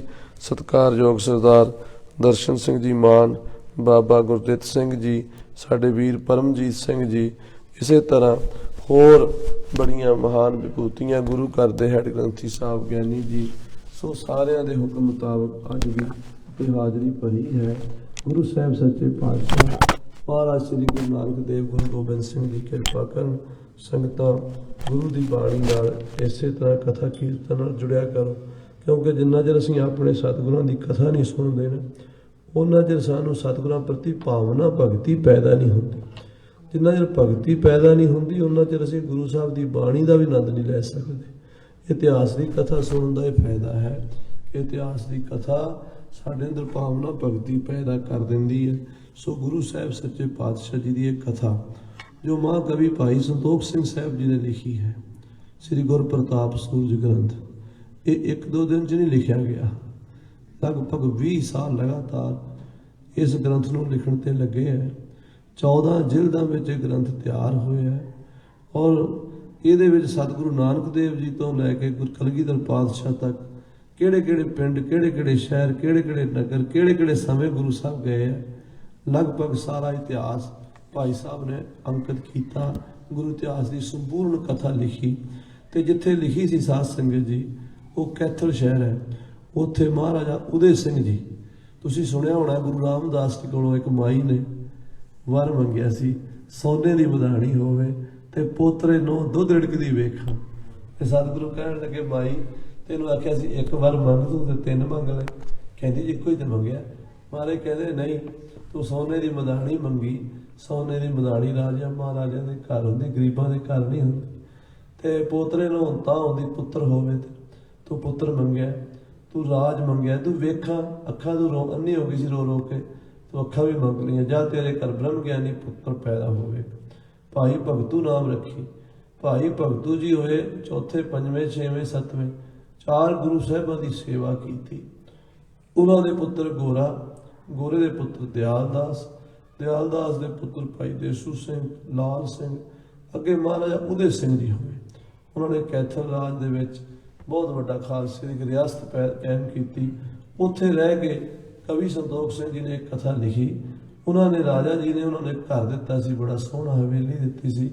ਉਹ ਹਵੇਲੀ ਹੁਣ ਮਸਤਾਨੀ ਹੋ ਚੱਲੀ ਸੀ। 100 ਸਾਲ ਪਹਿਲਾਂ ਭਾਈ ਵੀਰ ਸਿੰਘ ਜੀ ਉਹਨੂੰ ਲੈਣ ਦੀ ਕੋਸ਼ਿਸ਼ ਕੀਤੀ, ਪਰ ਉਦੋਂ ਉਹ ਨਹੀਂ ਲੈ ਸਕੇ। ਹੁਣ ਉਹ ਹਵੇਲੀ ਪੰਥ ਨੂੰ ਮਹਾਰਾਜ ਨੇ ਦਿੱਤੀ ਹੈ। ਇੱਥੋਂ ਦੀਆਂ ਸੰਗਤਾਂ ਨੇ ਸਹਿਯੋਗ ਦਿੱਤਾ ਤੇ ਉਹ ਥੋੜੇ ਦਿਨਾਂ ਵਿੱਚ ਹੀ ਹਵੇਲੀ ਦੇ ਉੱਤੇ ਮਹਾਰਾਜ ਕਾਰ ਸੇਵਾ ਸ਼ੁਰੂ ਹੋ ਜਾਏਗੀ। ਸੋ ਉਹਦੇ ਵਾਸਤੇ ਸੰਗਤਾਂ ਨੂੰ ਬੇਨਤੀ ਕਰਨ ਆਏ ਹਾਂ ਵੀ ਭਾਈ, ਜਿੱਥੇ ਆਪਾਂ ਗੁਰੂ ਘਰ ਦੀਆਂ ਵੱਡੀਆਂ ਵੱਡੀਆਂ ਬਿਲਡਿੰਗਾਂ ਇਮਾਰਤਾਂ ਲਈ ਮਾਇਆ ਭੇਜਦੇ ਹਾਂ, ਸਕੂਲਾਂ ਕਾਲਜਾਂ ਲਈ ਸੇਵਾ ਕਰਦੇ ਹਾਂ, ਹਸਪਤਾਲਾਂ ਲਈ ਕਰਦੇ ਹਾਂ, ਹੋਰ ਕਈ ਇਸ ਤਰ੍ਹਾਂ ਦੀ ਸੇਵਾ ਦਸਵੰਧ ਨਾਲ ਕਰਦੇ ਹਾਂ। ਇਹ ਜਿਹੜਾ ਕਾਰਜ ਹੈ ਭਾਈ ਸਾਹਿਬ ਸੰਤੋਖ ਸਿੰਘ ਦਾ ਦੇਣ ਨਹੀਂ ਕੋਈ ਦੇ ਸਕਦਾ। ਉਹਨਾਂ ਮਹਾਂਪੁਰਸ਼ਾਂ ਨੇ ਆਪਣਾ ਜੀਵਨ ਲਾਇਆ, ਉਹਨਾਂ ਦੀ ਯਾਦਗਾਰ ਕਾਇਮ ਹੋ ਜਾਵੇ ਤੇ ਉਹਦੇ ਲਈ ਗੁਰੂ ਘਰ ਦੇ ਪ੍ਰਬੰਧਕਾਂ ਨੂੰ ਵੀ ਸੰਗਤਾਂ ਨੂੰ ਵੀ ਬੇਨਤੀ ਕਰਨ ਕਿ ਆਓ ਇਹਦੇ ਵਿੱਚ ਯੋਗਦਾਨ ਪਾਈਏ ਤਾਂ ਕਿ ਉਹ ਕਾਰਜ ਛੇਤੀ ਤੋਂ ਛੇਤੀ ਸੰਪੂਰਨ ਹੋਵੇ। ਇਤਨੀ ਬੇਨਤੀ ਪ੍ਰਵਾਨ ਕਰਨੀ ਹੈ। ਗੋਬਿੰਦ ਹੈ ਗੋਪਾਲ ਹੈ।